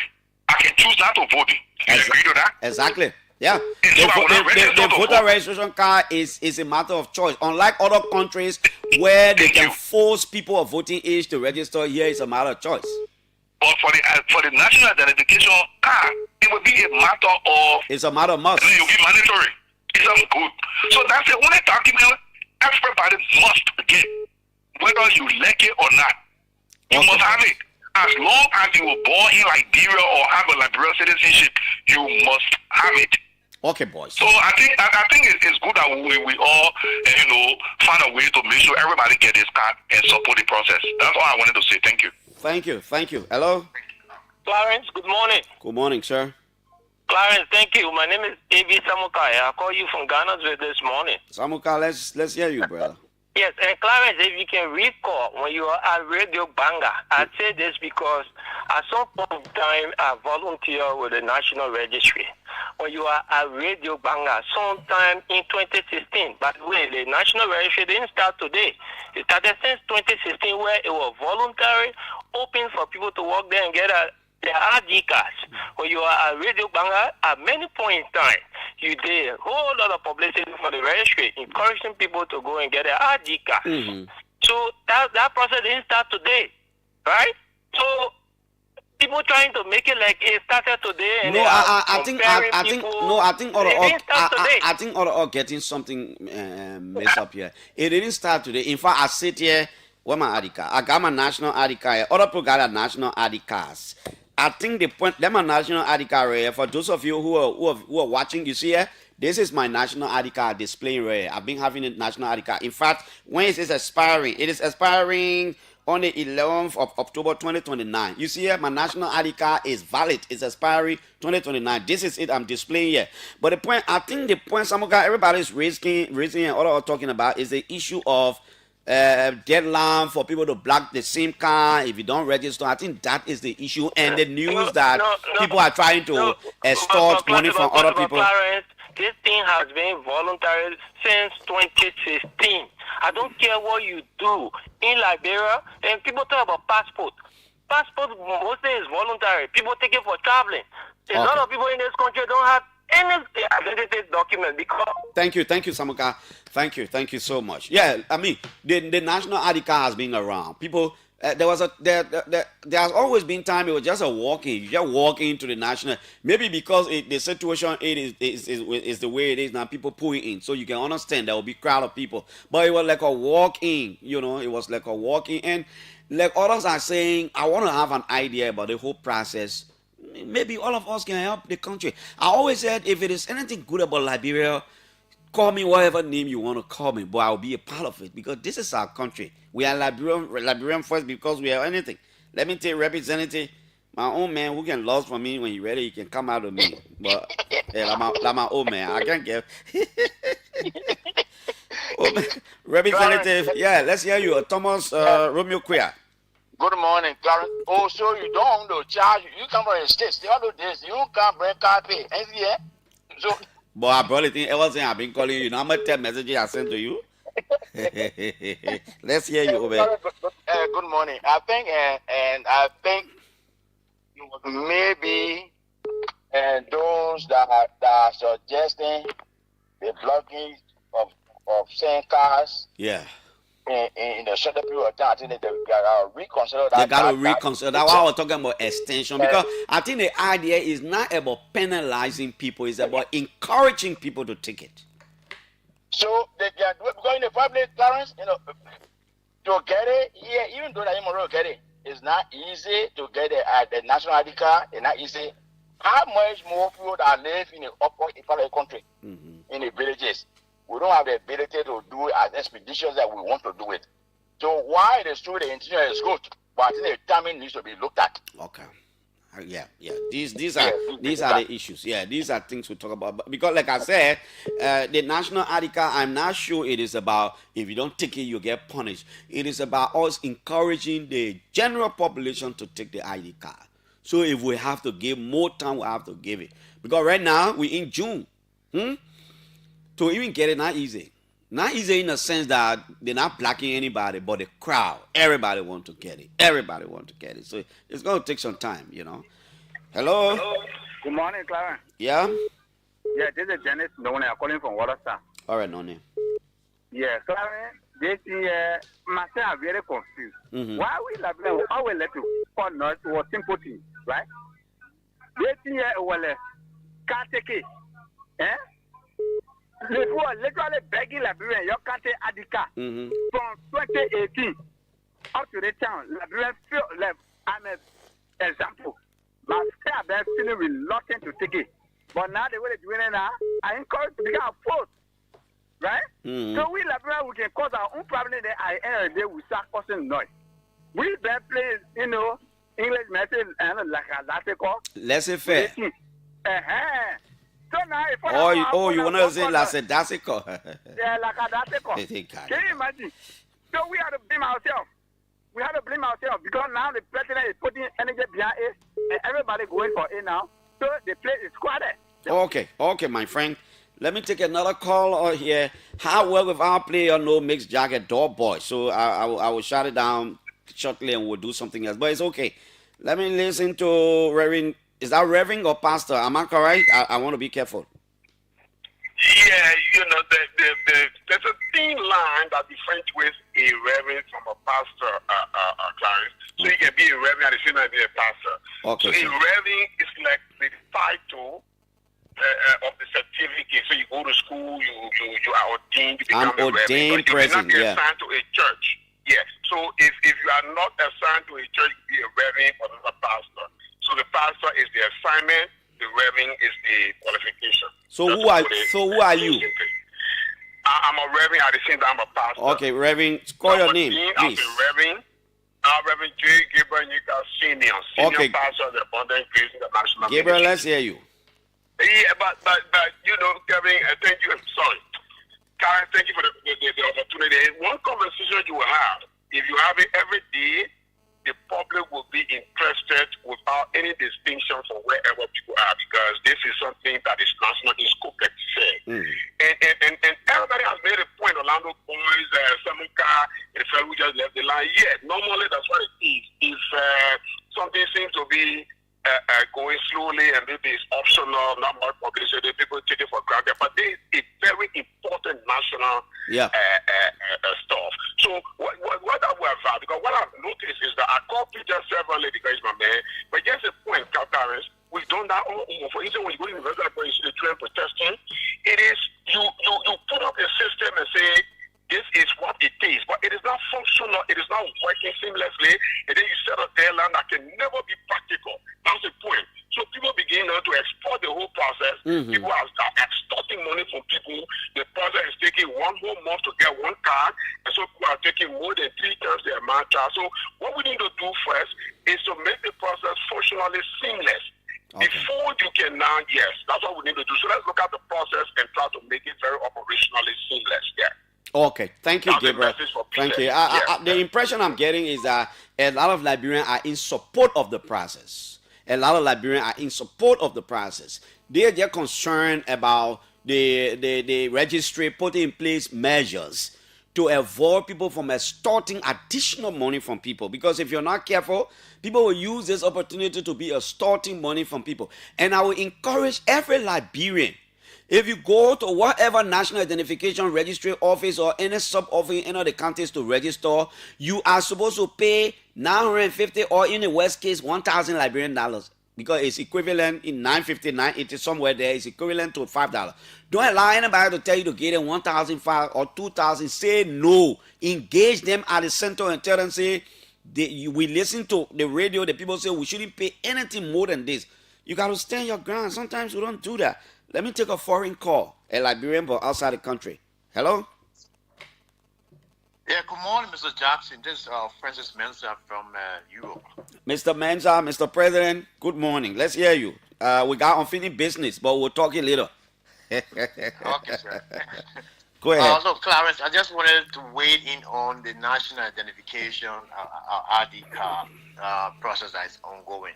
I just want to highlight a few important points. It's good for national security because of the wave of terrorism across the world.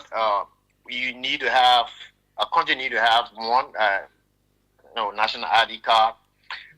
Two, it helps with population censorship in terms of having getting to know the number of people. Although we have had census, but once this is carried out, this exercise is carried out, it will equally inform, our probably the census or the population entity that to know how many Liberians are around. Mm-hmm. So I mean, I think it's the positive aspect outweighs the negative. The negative aspect.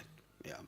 Because what I noticed over the period of time, everything that has to do with the country good. Oh wow. Administration, even the we administration came up with some good prospects, projects, but politics got involved in it. So let Liberians put aside politics for once. I mean, this is a very good initiative. I think it will help the country. Okay, Francis. Thank you, Francis. Francis Mensa is the president of the Liberia Association in Europe. Good morning. Good morning, Clarence. How are you this morning? I'm good. Not too well, but I'm trying. I'm sorry about that. Go there, take care of that. Okay. My name is Isaac Kofi Koma. I come from Rockville, Central Virginia. Okay. Clarence, the national ID card, in the 80s when we took it the first time, it was easy to get because you were working for government like me at the time. Government people would deduct, it was $2 at a time. Mm-hmm. They deducted $2 for everybody, and then they send them into Finance Ministry at the time. Mm-hmm. All you need to do is you go there with your ID card. Your information everything will be there. Your working address, you go there with it. Mm-hmm. You fill out your ID card and give it to you. It was easy. But now, look, today, the people only have one printing machine to print all the ID that go and verify it, and that machine is located at the central office. So you take an ID card anywhere around Liberia, they will send it here, the information will carry, they will print it from here to send it, why say 2 weeks, 3 weeks. So they were that prepared. What they do, they kind of thing between 9 or over 5 million people. How can they get registered in one printing machine? Everywhere you register, the information will go to the office for printing. Okay, so that's why I say I will bring Mr. Those are all the logistical issues we can talk about. The system can talk about. Good morning. Good morning, Clarence. This is Jeremiah MG with a comment called Really. Yeah, Jerry. Clarence, I want to make. I don't know how we can change. Man, people gave an example, and the example they gave is not even close to the Liberian way of doing things. The man in a diaspora there, let's ask him whether when he go to do an ID card, he can stay there for more than 2 weeks or 1 month, and then the post stop to his communication. The people in the interior. Okay, let's look at Morovia. Mm-hmm. But what are the people in the interior? How long you are going to the interior, or how many times you are going to the interior to carry their awareness, even to start there. But then you want to post up to somebody communication. You know that. So that's why a lot of people saying. So the impression I'm getting now is that a lot of people support this process, but they think the Orca first for blocking SIM card is not a good idea. Exactly. Yeah. We're not equipped. We're not getting equipment to do those things faster. Okay. When I come tomorrow, I will talk more about the national ID card. I will talk to some friends in different countries. I will talk to people here in Liberia, and then we can look. Like I said, if we have an impression that it is convincing, like many Liberians are saying now, somebody is even telling me in my inbox here that it will stop cybercrime. It will help. Let me see. The person say it will stop cybercrime. It will also help. 1 minute. Somebody say, Clarence, it will help you identify the person that registered the cell number that was lying to be Clarence, because the number will be uniquely identified to be a person with pictures. So you see, so that's why I say if it will be something that will stop fraud and all these things, we have to look at the bigger picture. Yes, if it is something that will stop. So for example, when somebody call and lie and say I'm Clarence and they dupe somebody, we just need your number. When we take your number, they plug it in the system, your picture, everything gonna come up because there is somebody who registered that number while you are taking your national ID card. They will get your number, and all these things. Hello? Clarence. Yeah? You say you're going to make investigation, but you are still here persuading Liberians. You know it's not correct. The government, under no condition, the government block us, block our accounts, block our numbers. During national citizen registration, it's not compulsory. Nowhere in the world is compulsory. Or any if it is compulsory in other area in the world, it's based on the economy of that country or those countries, all right? But this government cannot come and block my number. I don't have any problem with my number. My number is fully functioning. Bossman. This is the agitating part of it. We're not Bossman, 1 minute now. So I know you following the show well. So myself, I'm not even buying the idea for government to block people's numbers. That's why I said I am not sure it should be about blocking number. It should be about encouraging the general population to register. And if it is about the general population to register, then it means we have to have a new conversation about maybe extending the time. Because I'm just saying we're in June. We can't say August. So generally, a lot of people too call and say they don't have any problem with it, but the time. So that's the time we have the problem with now. So like I said, I will still reach out to Mika. But of course, Bossman, 1 minute now. Bossman, 1 minute. But at that time, then you're supposed to call. So you listen to the air. You don't have to be a government official to get money in your phone. You listen to the head of the National Identification Registry explain. Come again.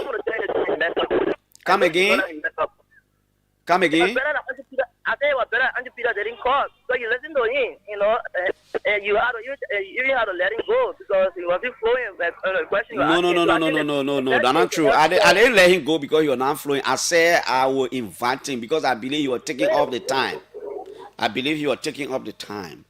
I always say sometimes, and trust me, I will still reach out.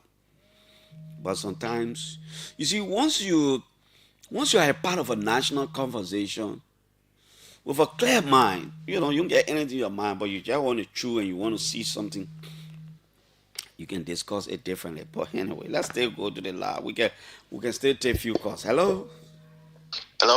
Yeah? Good morning, Clarence. Good morning. This is Funny kind of. Funny, how are you? I'm doing good, but I think the conversation around the national car situation is commendable, but I think there's a lot more organization that need to be put into place. It needs to be people friendly so that it become more attractive to draw people to it rather than people running away from it. Yep. That's why you heard me telling Mr. Andrew Peter about then designing and redesigning. They gotta be looking for different things to do to make it attractive. Exactly. They have to make it attractive. They have to be innovative. For example, Clarence, if you live in Pinsville, can we utilize or set up a desk at the Pinsville town hall so that people in Pinsville, Liberians in Pinsville, can troop in Pinsville, utilize the service there, and then you are given a specific day to pick up your identification card. Also, can we also digitalize it? Meaning we put the form that people need to fill in when they get to the facility in Congo Town. Can you put it online so that those who have access to, or those who are computer literate can download the form, fill in the form, and then you just stick it there. Because when you get there, you want to do away with all of the hassle where you get there, you have to fill in the form, then you stay in queue, then you pay the money or whatever. Okay. So that at the end of the day, once you move into the identification registry, you are only there to pick up your form. If you live in Brewerville, you set up a desk at the Brewerville Town Hall. All you are saying is that the NIR should work towards making this thing more accessible. Yes, it took chaotic as it is, and that's why you're receiving all of the negative reaction from the public. Thank you. It makes the process healthier, though. Let me take the final call right on this line. Then we play a little bit of music as we try to usher in Senator Nyantoyan. Good morning, sir.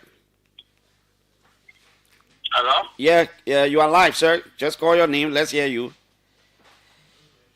Clarence, is it me? Yeah, you, sir. I don't want to call your name. I want you to call your name. My name is Councillor Boaka Kane. Okay, Councillor Kane, let's hear you. By now, I think there's an agreement or general agreement that a national ID card is a useful instrument. Mm-hmm. I also like to say that every one of these national IDs have their unique characteristics. You cannot substitute a photo ID card for national ID card or the passport for national ID card. As a matter of fact, the voter ID card is so limited. The first thing is that only people who are 18 years old can acquire a voter card, or those who choose to register to vote. So you see the limitation in the voter card. Mm-hmm. Similarly with the passport, if I don't have a need to travel, I don't need a passport. You just sit down. What we need to be emphasizing is accessibility, as you rightly indicated. My only problem I have with the national ID card thing is the expiration. I don't know how can citizenship expire, because you have a unique identification number. It's assigned to you for life, or it should be assigned to you for life. Nobody should have different IDs. So once it is assigned to you for life and your biometric information has been captured, it's in the system. So what is the issue about renewal? Okay. But if there are compelling reasons to renew, then the expiration has to be long. Say for instance, 5 years, 10 years, so that we don't have to every 2 or 3 years to re-register. I think at the moment the expiration is 7 years, if I'm correct. I think it's 7 years. Oh, well. Yeah. It's 7 years. That wouldn't be bad. Yep, it's 7 years. That's my only issue. Okay, Councillor Boaka. Why citizenship should expire? That's my only issue. Okay, thank you. These are healthy for public discussion, and like I said, we will bring Mr. Andrew Peter here probably Wednesday or Thursday, so we have a discussion around all of these things, so we have an insight about what it is. We look at best practice. I'm particularly concerned about what the process. I'm not talking about why take ID card, because I already got my ID card. I've been having it I've been having it since 4 or 5 years ago. I've been having it since 4 or 5 years ago, or some 3 or 4 years ago. I've been having it. In fact, the first one got expired or got damaged. I will renew it. So I've been having it a long time. But I think the conversation is more about what will it stop? How will it help us to get rid of fraud, criminality, and all these things? I think that's where my real concern is. This is the OK Money Rush. We're coming back very shortly. When we come back here, Nimba Senator Nyantoyan will be here in our studio, and then we'll have a conversation. We apologize to you. The Director General of the Liberia Agriculture Commodity Regulatory Authority was unable to be here today. Let's hope, if all works well, we'll get him here tomorrow. Better still, let's keep on trying.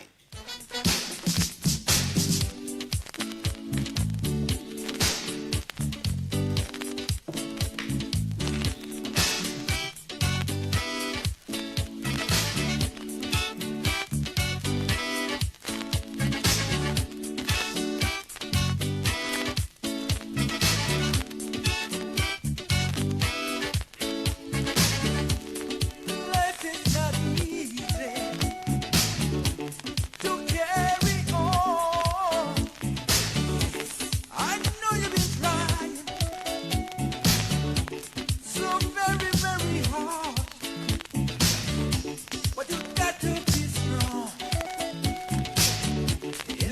wanna survive.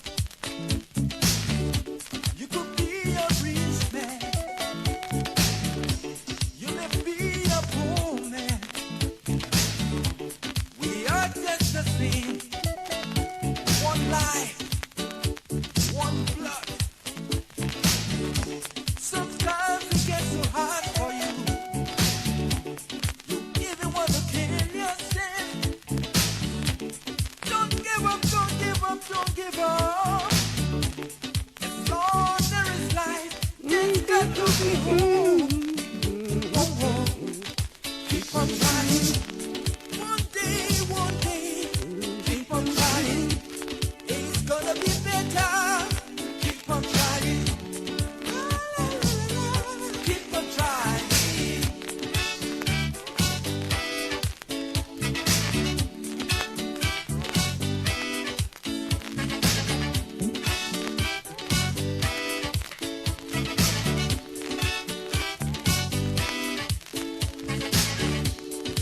If you've been suffering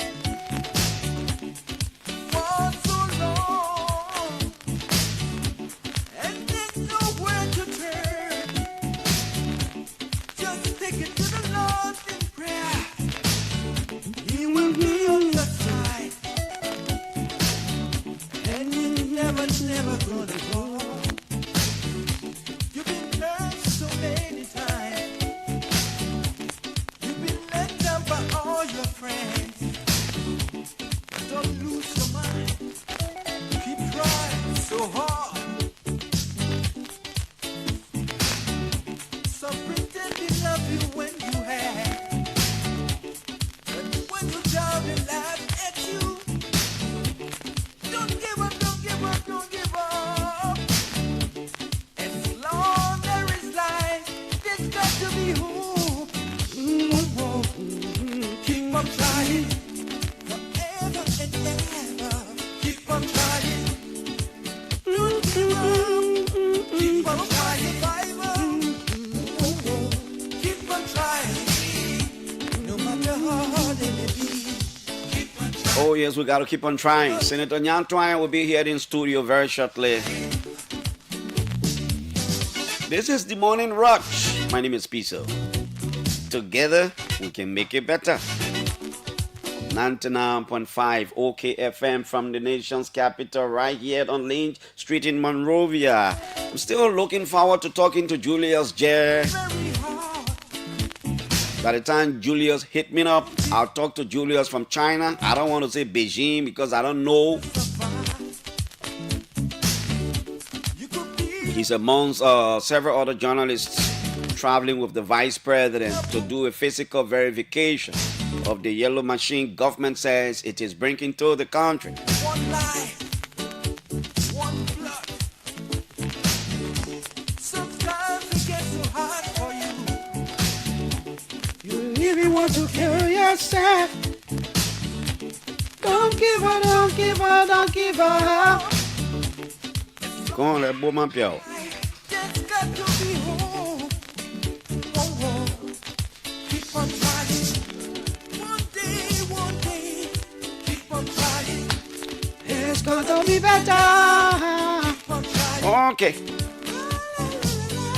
We'll take Senator Nyan Twine very, very shortly here on the OK Morning Rush. He's already in our studio. This has just been posted on our page about an hour ago from Julius. He says, following the yellow machines, Julius says, Changsha, China. Vice President Jeremiah Kwan is leading a government delegation on the physical and technological verification of companies who have submitted unsolicited bids to supply the government with its much tall yellow machines. The objective of the visit is to also inspect and compare equipment quality, plant capacity, and production standards of three companies. Monday's first visit took the delegation to the facilities of Sanan Group, a major machinery manufacturer based in Shansha City. A vice president of the company, Lin Quink, boasted about the quality of his company's products and works that they have done around the world. Mr. Quink expressed interest in working with Liberia in its development drive if his company is chosen. Vice President Kuhn explained that President Boaka's vision is to acquire affordable and quality road work equipment for road development in the country. He noted that a decision will be made by the Ministry of Public Works at the conclusion of the procurement process, which is believed to be a restricted one. Public Works Minister Roland Lafayette Giddings is on the delegation, along with GSA Deputy Director Robert Ernest Wilson and Assistant Finance Minister for Budget Sarah Moluba, representing their different sectors. The government has reportedly capped its payment capacity to $22 million to purchase the equipment. It is important to note that no company has been selected yet, and this trip is not to conclude discussions for the purchase. That is what Julius is writing, that no company has been selected yet that Liberia will buy the yellow machine from. That's why I think that's what they're talking about, physical verification. So the vice president is there to see eye for eye.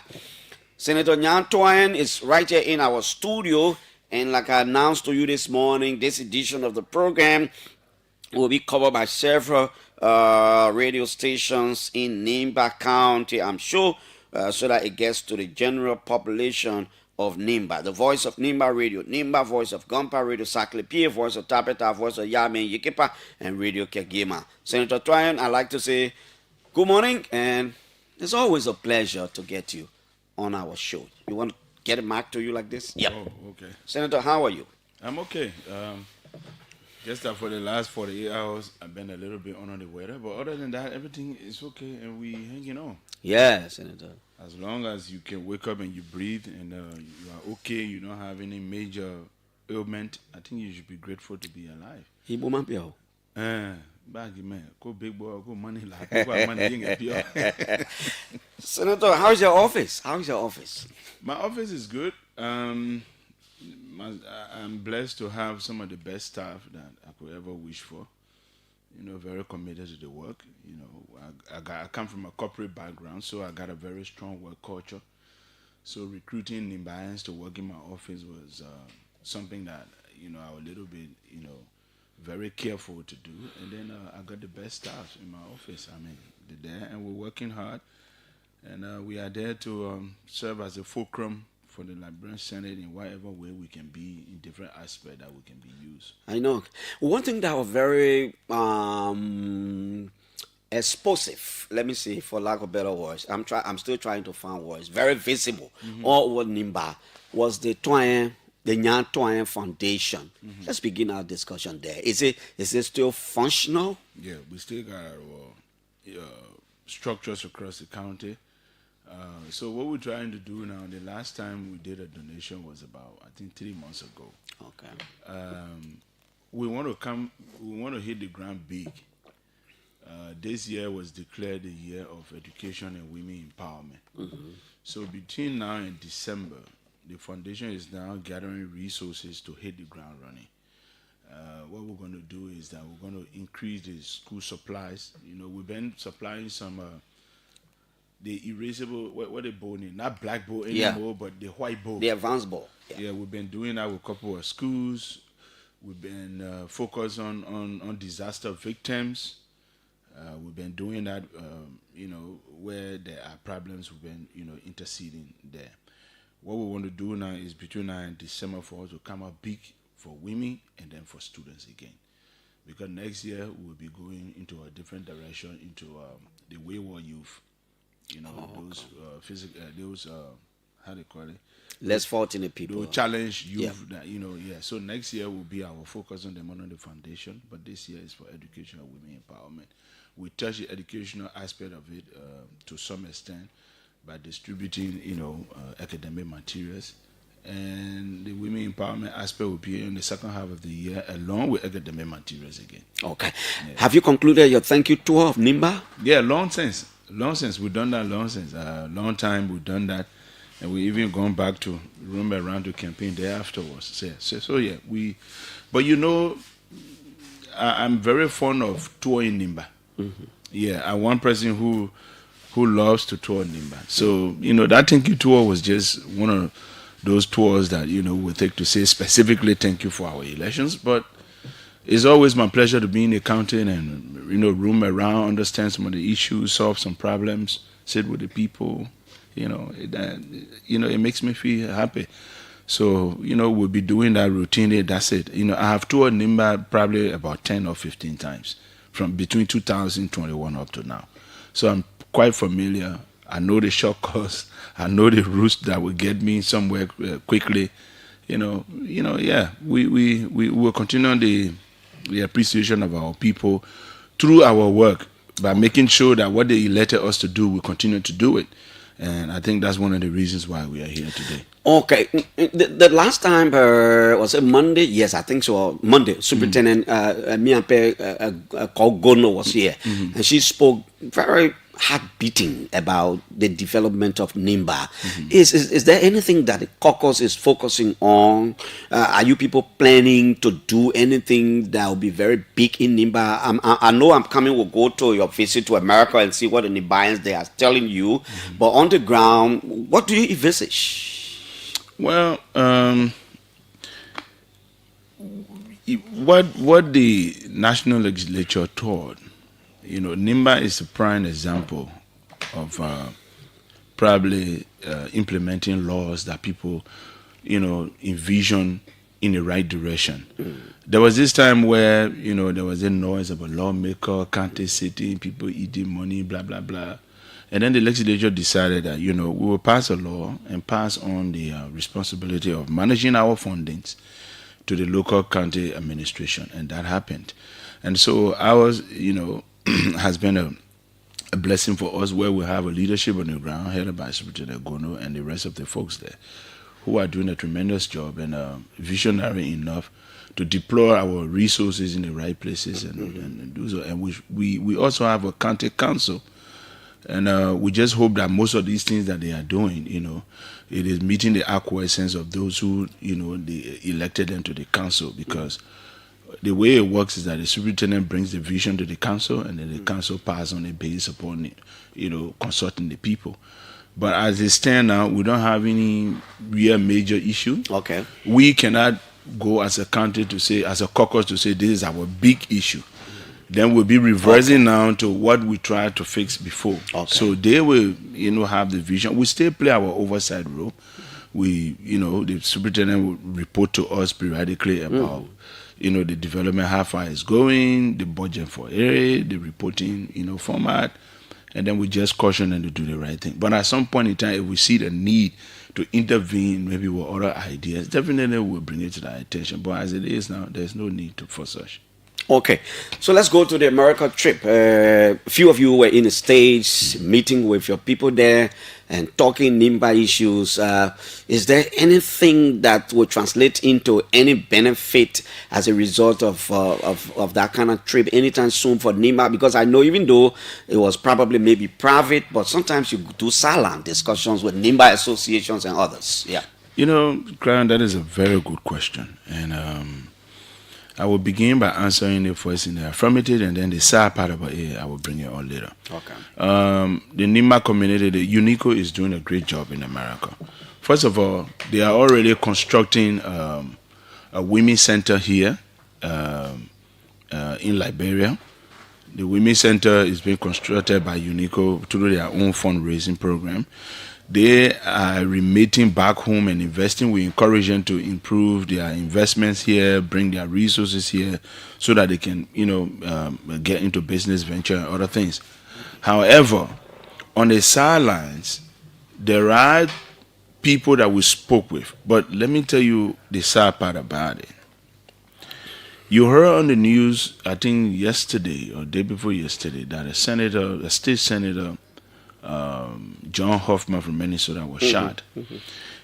When I was in the U.S., I posted that we have agreed that the governor's trade commission will be inviting us to sit with, and then we will be taking Nimba business people and Liberian business people to the U.S. so that they can do a presentation on their investment that they have back home to see how best they can convince people from the U.S., specifically Minnesota, to invest into their businesses here. The senator who was leading our effort along with me got shot day before yesterday. And I even made a post about it. Senator John Hoffman and the former Speaker of the House of Representatives of Minnesota, Senator Hotman, too, was shot along with Hosman and they died. But Senator Hoffman, who is our guy, a very friendly guy to the Liberian community. That's what I heard. Who budget thousands, hundreds of thousands of dollars for the Liberian community. He got more than 20 awards from African and Liberian community in the U.S. So he was a guy who took me on a guided tour of the capital, took me around. A very good man. And then he got shot. So I don't really know, because that was my major side talk with him, that he was going to liaise with the governor, and then they were going to make this October trip possible, where we take business people there to do a presentation and showcase their businesses to see how best they can. So we don't know how long his recovery will take, because he went through surgery yesterday. So we hope and pray. The bishop for the community called me yesterday. The president of the Liberian community called me yesterday. The UNICO president called me yesterday. And even his office, the secretary called me yesterday. So we hope that Senator Hoffman will be able to recover the soonest, and I hope he will be able, to be himself, so that maybe, if not October, but sometimes maybe by the end of the year or next year when he's fully recovered, we can now honor. Because the recovery process is going to take some time. It's not just about getting him out of the hospital.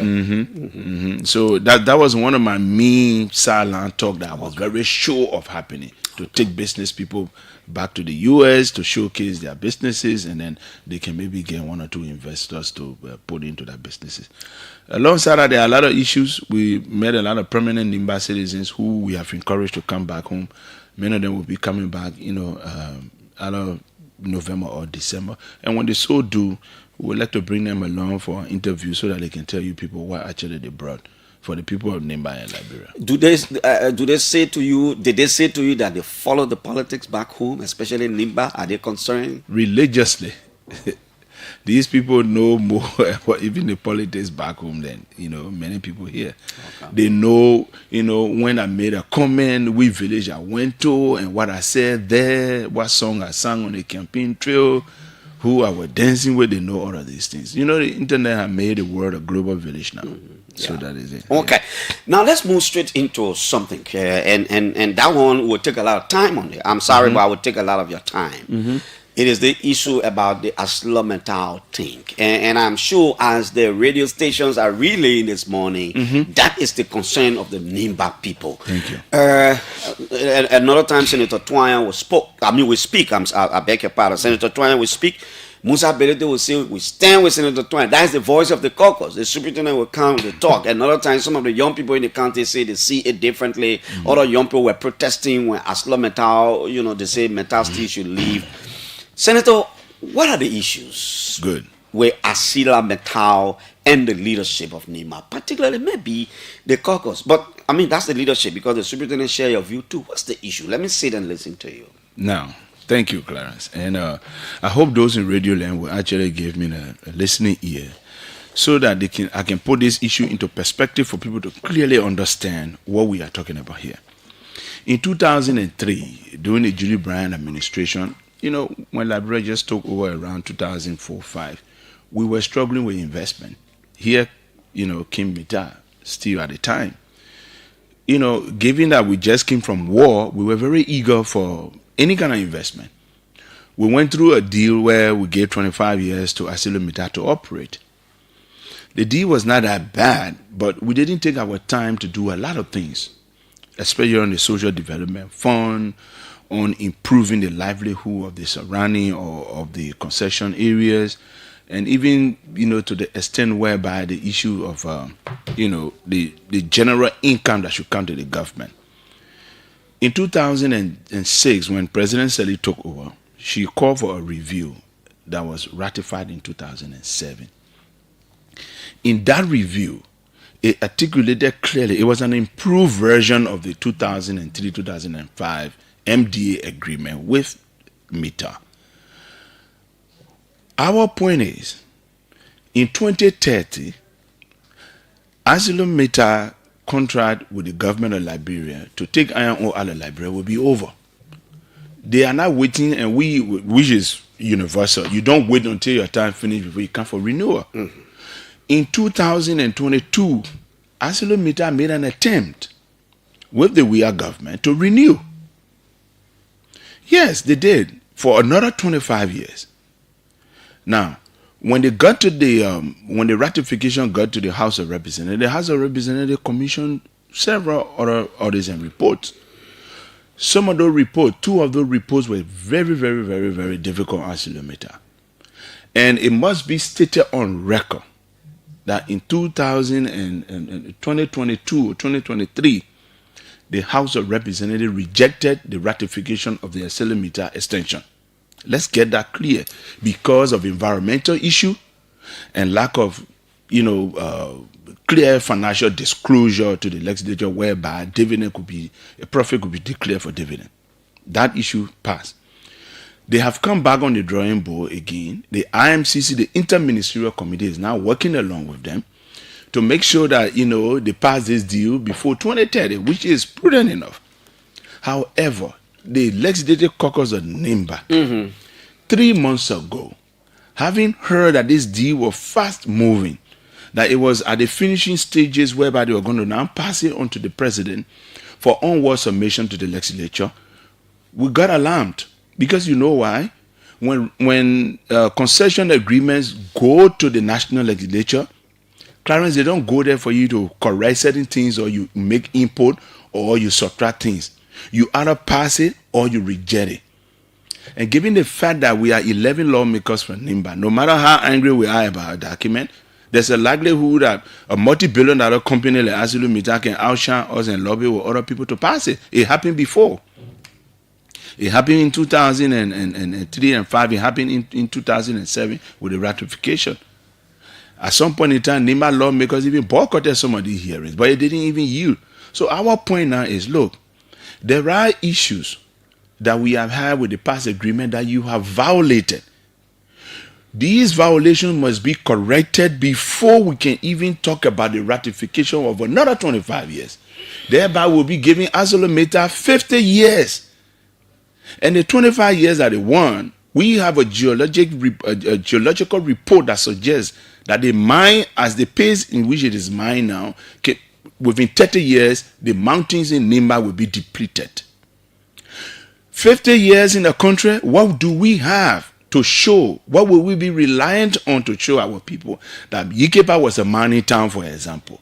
That this road passing through Zorowi and Bapa was leading to a multi-billion-dollar mining company. It is shameful. We are not blaming Mita entirely on as a company. We are also blaming the negotiators of the government, which is the IMCC, the Interministerial Committee on Concession. Our point here is the violations that have been going on, and then the non-compulsory land item within the MDA should be included, such as, number one. Before we go to that, what are the issues as per the ongoing or the current MDA that Metal should have done that it did not do? Good. Number one, when the ratification took place in 2007, and this is a challenge to anybody in ArcelorMittal, Article 10 of the agreement suggested clearly that 1 year, 365 days after the signing of that agreement, one of the 3 senior executives of MITA should be a Liberian: the chief executive officer, the chief financial officer, and the chief operating officer. It is written within the MDA that as of 1 year after the signing of that agreement, a Liberian should be recruited to serve. After the 2007 2007 ratification. Up to now, many years later, decades later, we stay sitting here and we still got the 3 most senior people in ArcelorMittal as foreigners. That is a violation of the MDA. In the 2007 MDA agreement, prior to that, it was just there that they would provide scholarship for students to learn, what have you.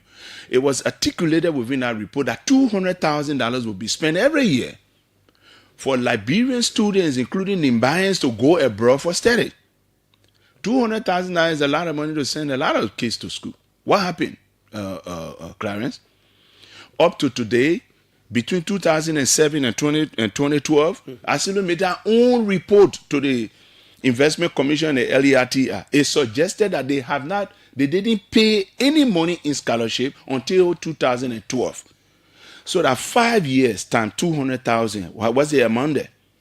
So that means Asilo Mita owes that money to the people of Liberia, and we need to bring that money back on the table to recruit students to go abroad. That was a violation because it was written clearly within the MDA.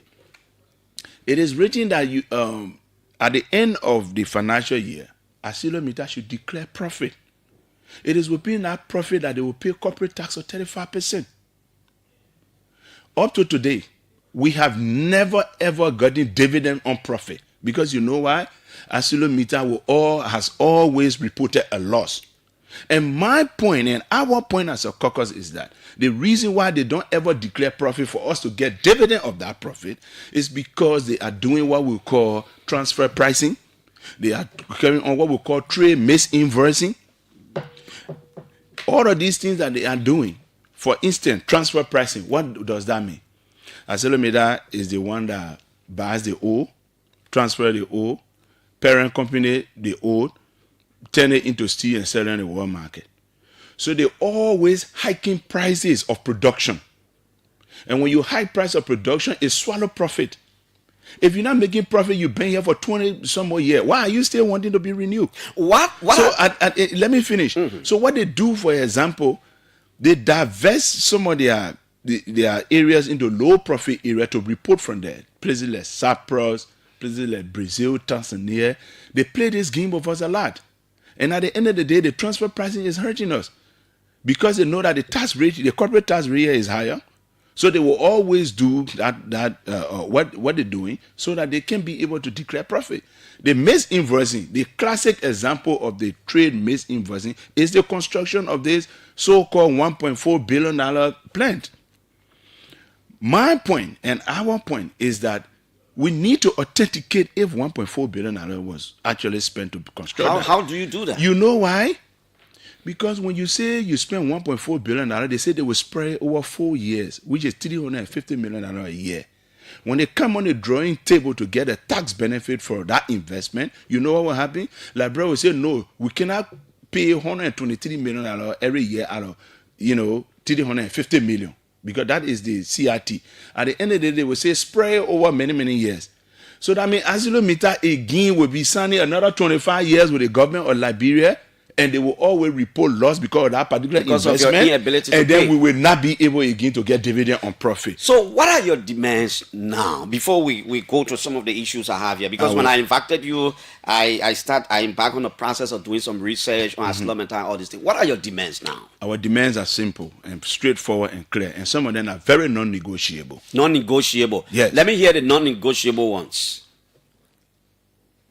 Immediately, effectively, even before we start discussing any renewal, one of the 3 chief executive positions must be given to a Liberian.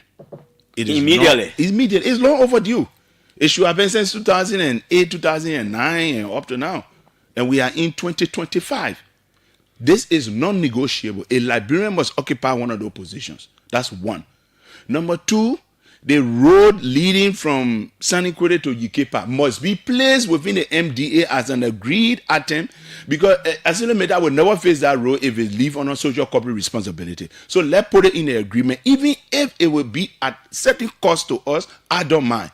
But it must be written in the MDA that Asilo Mita will do that road, and that is also non-negotiable. Number 2. Renovating Number 2. Number 3.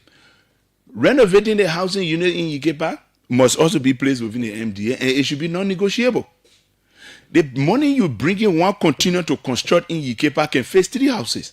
I can challenge them on the record. You think so? Of course. How much to renovate one small 3-bedroom house?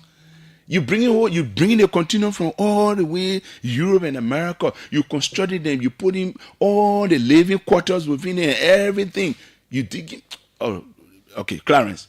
Renovating Yikepa or bringing Yikepa to pre-war status is non-negotiable. You cannot have a $1 billion company, and then when they leave after 25 years, Yikepa turn to a shanty town. It would be laughable. What's negotiable? Well, I don't even know what's negotiable. The issues that are negotiable because I'm saying negotiable because of the social development fund that they gave. So we too, as a county, have a responsibility. They gave 1.5 million to Nimba, 1 million to Piso, 500,000 to Bon County. I even believe that it is infinitesimally small and it should be increased. It should even be quadruple that money.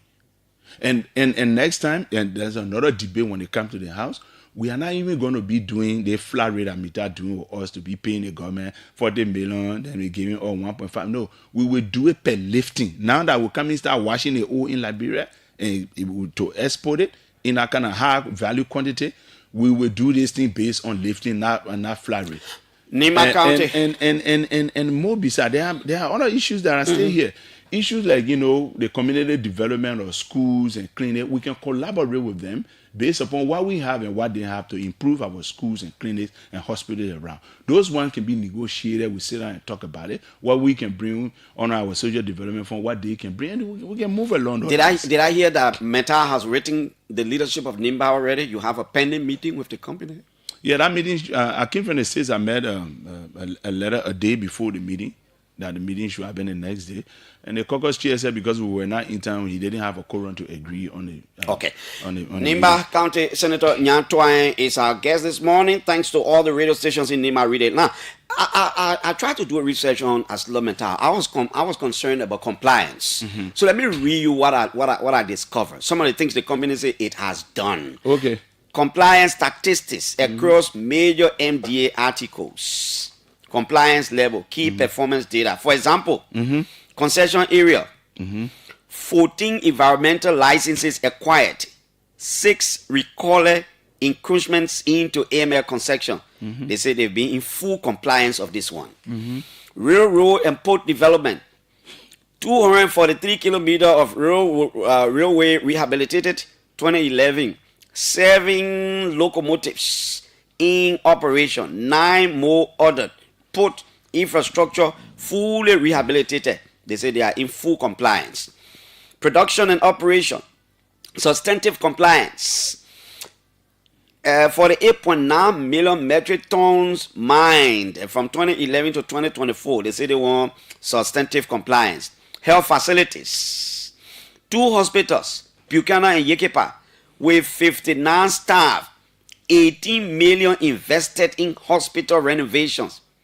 Listen, you Senator, 18 million invested in hospital renovations, 14,000 plus annual patient case load.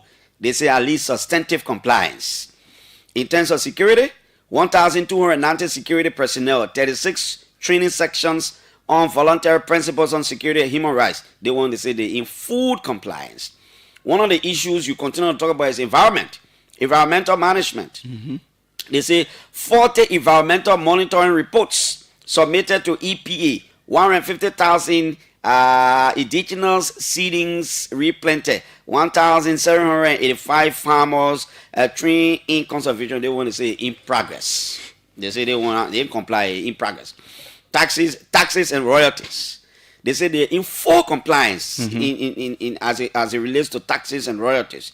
And local content, procurement, substantive compliance, employment and secondment, full compliance, training and capacity building, full compliance, and onward. I just wanted to pick up some of the things the company says it is in compliance with. Now, in the midst of all these things, is it possible for a discussion, for possible dialogue? Beyond that, are we hearing that each of you Nimba lawmakers are requesting the company to give you $150,000, then you waive everything?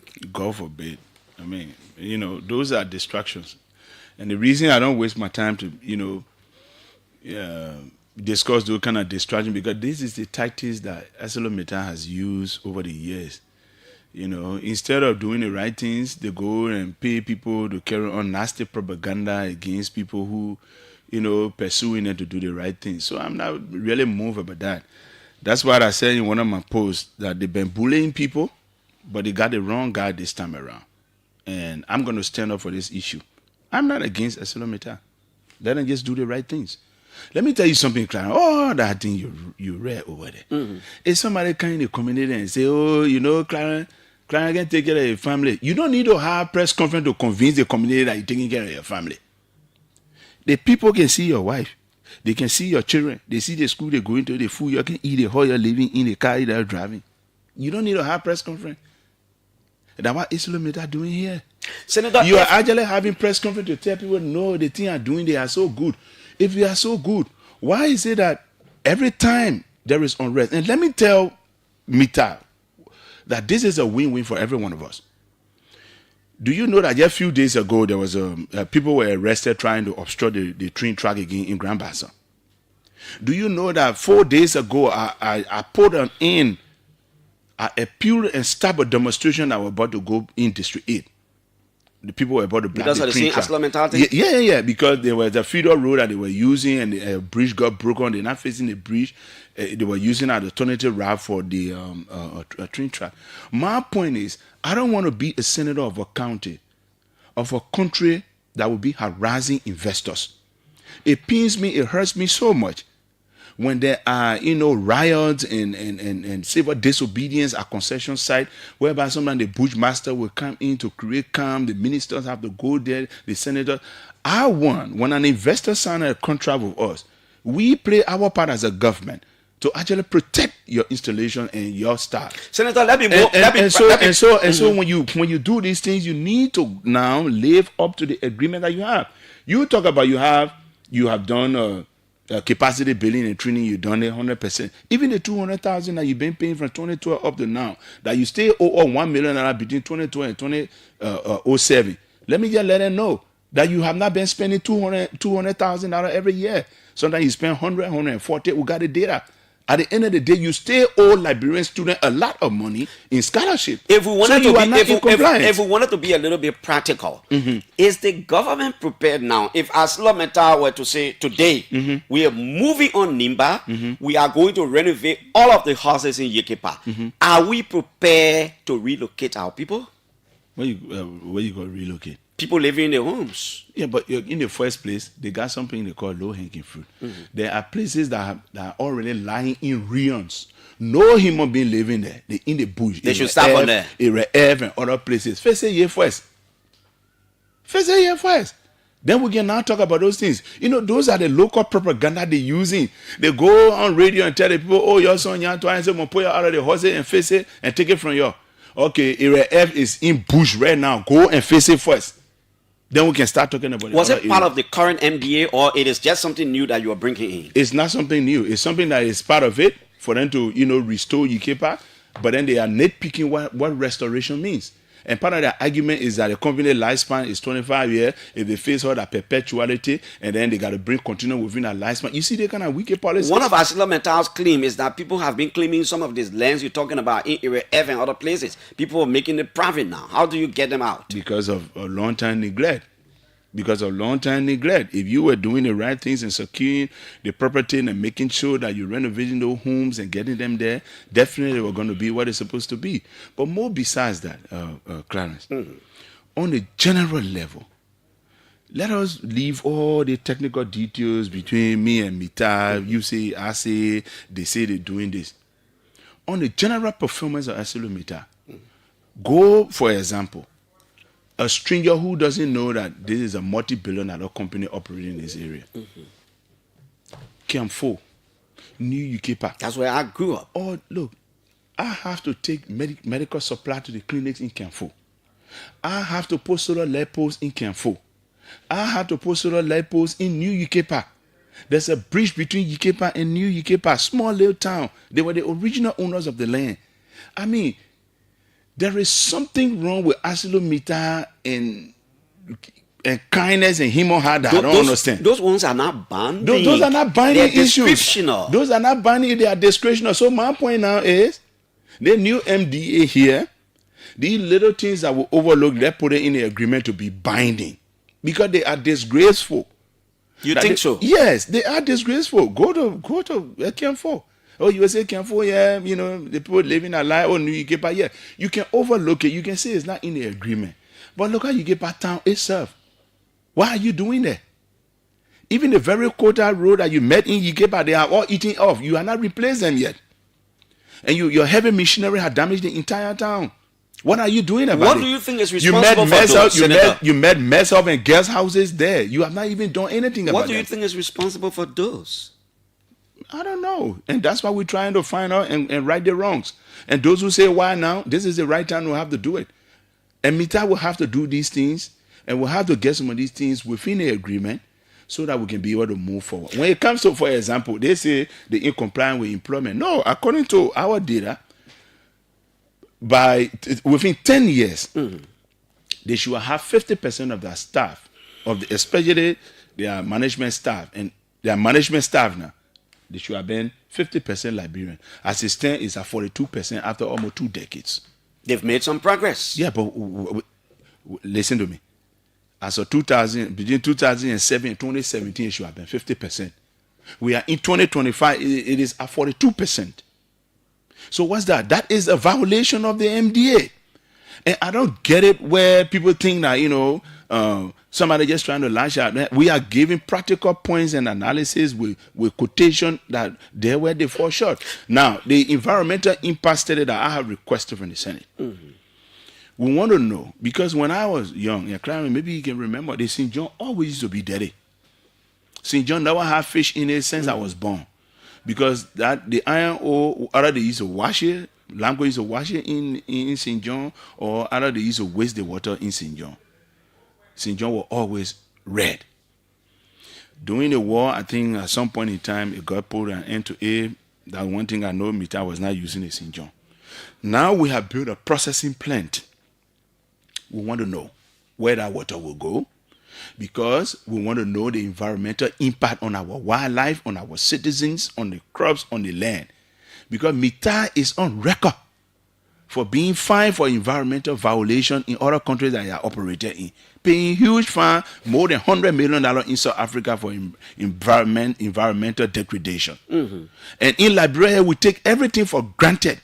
I mean, that's why that is now should be shifted on ArcelorMittal. No, that's true. Us, the government. But what do you think I have done? I didn't raise ArcelorMittal. We wrote the EP. I saw your letter. Yeah. Now, on our system of government, the way our governance infrastructure is, the executive is responsible for negotiation, not the legislature. Of course. Somebody is sitting somewhere and saying, why is Senator Nyantoan and the others not directing more of their energies to the executive? This is where the whole thing will go. This is where it will start from. Whatever they want included into the upcoming agreement, let them go sit with the executive and have a conversation. So you see that a parable that they saying, they can say, they were having a party. They say, oh, the most ugly animal here should go draw water and bring it. Let's wash our hands and eat it. Babunja will go start beating everybody.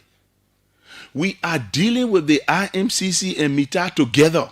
Okay, that's what you mean. Yes. I mean, you know what the Interministerial Council on concession. We are blaming them as well as we are blaming Mita, because these violations have been allowed to go on with impunity. What are NRC, Bureau of Concession, and the Ministry of Mines been doing? These are our problem. We're taking issue with the people as well. Yeah, but there is always a collaboration between the legislature and the executive and the judiciary and all of the branches of government. Do you think it's good that the Nimba caucus maybe have a launch meeting with the president, go to the president, start some discussions, and Mr. President, this is what we think? That is in the pipeline, but guess what? When you speak to those ministers to go in here, you know what they tell you? It is the president that has the authority to submit to you people. So it is in the pipeline. We've already contacted the executive mansion so that we can be able to have a meeting with the president as a caucus. We are not saying that we legislators should be on the table. No. But if you give us the green light about our points, we'll have a superintendent, we'll have a whole county administration that's part of the executive. They will go and sit with the IMCC and say these are the points of the people of Nimba, postulated by their representatives that they elected. And then you can see which one you can put through and which one can be negotiable for to move forward. Okay, let's move on, Senator. We'll now open the line. Nimba Senator Nyantoan is here in studio as our guest. We're talking more about the ArcelorMittal issue because I thought it was good for us to spend some time here. We have a lot of radio stations in Nimba that is relaying us this edition of the show. Voice of Nimba, Radio Gompa, Voice of Radio Saklepie, Voice of Tapeta. And because we have a lot of stations in Nimba relaying, I will do the needful by opening a particular line for the Nimba County people. So if you're in Nimba County listening to any of the radio stations there, your number to call is 0886 458 902. 0886 458 902. But let me take Armstrong Gogbashilekbo, who has just called. He takes exception to most of the things the caucus is saying. He sees it differently. Armstrong, out of courtesy, I have to pick this call because you are on the other side. It makes the conversation healthy. Let's hear you. Firstly, let me say thank you this morning for calling me, Clarence. You know, I have been on the other side because we see that I didn't call you. Instead, you call. Am I correct? Yeah, I'll call you. So let's be honest with each other. I've been Yeah. on the other side of the debate because the way the caucus have been proceeding from time to time. Over the period of 20 years, we have had no confidence in the caucus. Even the current one led by Senator Yantoine and the rest of the guys. If you check to Yekepa, if you check in Nimba County, now 30 million United States that have come to Nimba as a county over 20 years. There's nothing to show that this money was you. Currently, as we speak, the caucus say they are running $4.1 million budget to the superintendent office, and that money they are using, which is more than even 3-4 ministry and agency budget. But you will still see nothing. And they are saying that the company is that way. So we sat with the company. We drew our plan for the community. We said, look, send these guys. Most of them, they make their noisy maneuver, and they stayed with the company with no result. We took our 19 demands to the company. We negotiating with them, and they are taking it to the executive negotiation. Did you allow your leaders to see these things you're talking about? It was sent to them. It was sent to them. The 19 demands, what we want for the company was sent to them. Okay. We give it to Let them. me ask you a few questions, and I will hold you on the line for one more minute. Do you agree with Senator Nyantoine that the prefabricated materials that Aslamenta is bringing and people using in Nimba, it should not be the case? They should renovate Yekepa, the houses. That's why we are going back to the government to take that 30% share from Aslamenta, because in 2007, the government gave the housing facility and the railroad as their share of the company. So the company is part of government. So most of in this discussion, we expect for our leadership to be more the company is not part of government. The question I'm asking, do you think it's a good idea, instead of bringing prefab, renovate the buildings for the people to live in? That's one of the things we're demanding. We put it in our demand. We even demand that the new agreement should take into consideration 5 manager position for the affected community. So as affected community, our 19 counts is something that we need now. Okay, thank you. Let me go to the Nimba line. And folks, I apologize. We'll have to stay with the Nimba line for a few minutes, then we can take general calls. Hello? Good morning. Good morning, sir. Your name and which part of Nimba are you calling from? Because I assume you're calling from Nimba. Thank you so much. My name is Alexander Dido Jr. I'm the manager for Radio Zoga 88.1, which is in Palm City, Electoral District number 7. Okay, let's hear you, my brother. And also relaying the show this morning. Thank you so much. Thank you for the platform this morning, and I want to commend our honorable senator for, the brilliant idea always, posting to us in Nimba. But my question to him is that it should not be that the past leader, sometimes when they are so focused on such issue, at the end of the day, they get a blind end zero, and at the end of the day, everything can just be, concluded. I hope it shouldn't be so. That's my question to him. Also a comment to him this morning. But before you go, don't go. Send you a journalist working there. Some of the things Senator Nyantoine has talked about here, is that how the people in the bound area are thinking too? Is that what he's saying? Actually, Nyantoine is the first one coming to the political area or to gain this kind of position as a president. But he's speaking always when he talk about our issue. No, that's not what I'm saying.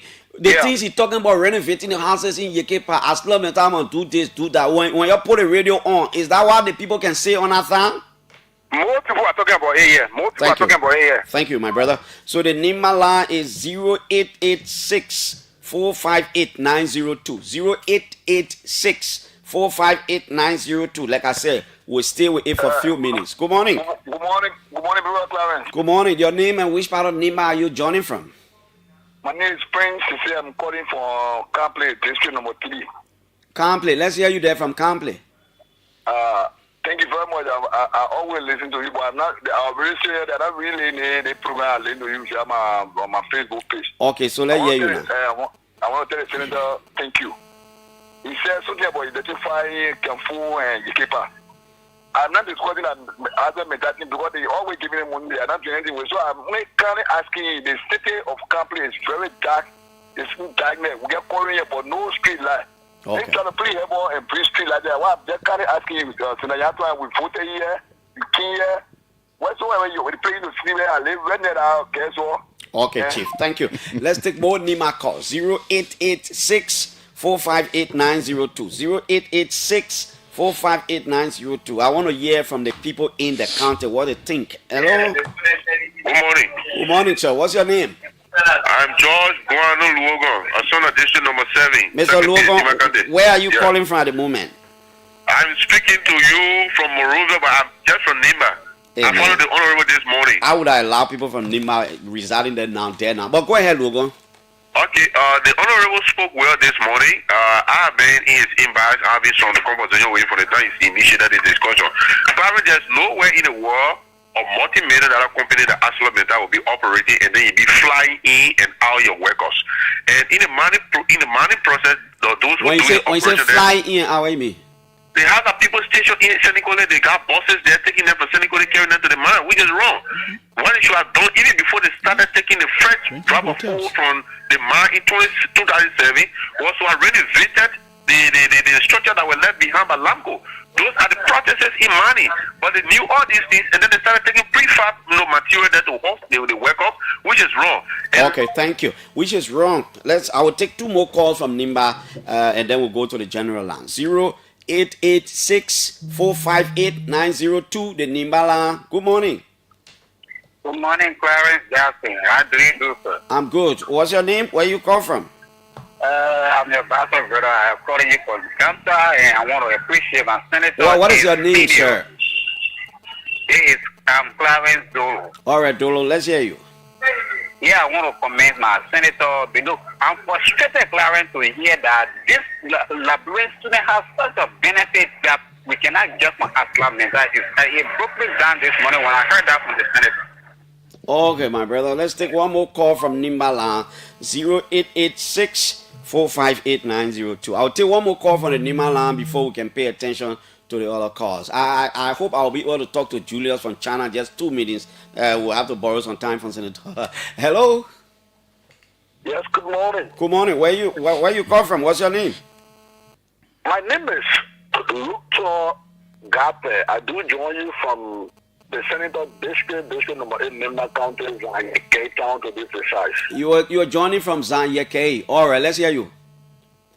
Okay, let me say a pleasant good morning to my Senator Yandi Twaye, and let me also applaud him for his good leadership role. You know, I confided in Senator Twaye and in Senator for what he's doing. These things that he put in place for Nimba County, it is not for him nor his family. ArcelorMittal have over the years taken huge amount of money from Nimba, and we cannot get anything in return. You know, I listened to it this morning, just what ArcelorMittal is always doing. He elaborated on it by paying people to carry on all kind of fake propagandas around. And then people will feel that ArcelorMittal is doing something, but they are doing nothing. Okay, we'll leave you there. My final call will be Alexander Nyan. He's a key civil society member in Nimba, always engaging, and so out of respect, I will have to take him on this land, then we can conclude the course. Alex, good morning. Good morning, Clarence, and good morning to the people of Nimba and Liberia at large. And let me applaud the Nimba citizen for the good and great representation. This is a critical time. We want to confirm that we as civil society actors, we are in full line with the caucus position because it's in the best interest of Liberian and Nimbayans. But we want to add this particular point to all of the issues that have been flagged. Clarence, you can attest that there have been national issue related to sexual gender-based violence at AML operation across the country. There was a young lady at one point who was being flogged by an AML staff wife, and that issue up to now, the company did not take a definite position on that. What best practice showed across the world is that in cases like this, the company put in some mitigating approaches to to ensure that our staff are held accountable and those things are mitigated so that if a particular staff maybe get involved in the kind of harmful practices, like maybe having child by a lady in the community, that person is held accountable and that responsibility transferred to them. We hope that the caucus can also include those things within the concession, because after our revision, those things are not there, and there are children in Nimba that have been born by Metal Steel staff, and these children have been abandoned in the communities, and they are there living with the trauma. And Metal Steel concession areas, as per the police record, is one of the communities that are recording the highest amount of SGBV, sexual gender-based violence cases. Okay, Nya, thank you. Treated by Metal Steel staff. Thank you. Over. Thank you. Senator Nya Twine is taking notes. I will leave here and go to China to talk to Julius 2 minutes. Then we'll get a senator the rest of the 8 minutes to respond to your concerns. Trust me, we are wrapping around it. We'll try to see what I can get ArcelorMittal so that we can hear from the company too. It's very, very important that we also hear from ArcelorMittal. But at this point, I have Julius J on the line. Local calls, I'm not taking any more calls. Julius, good afternoon. I'm saying good afternoon because of the time difference. Yes, it's in the evening here. It's 5:50 p.m. Yes. So, I will say good evening from my end and good morning in Liberia. Okay, Julius. Julius, bring us up to speed about this verification tour. The vice president is on with his delegation. You started today. What do we need to know? Okay, so we are currently in a city called Jining in the Shandong province of China. We just arrived and we're in the convoy headed for the facilities of one of the companies whose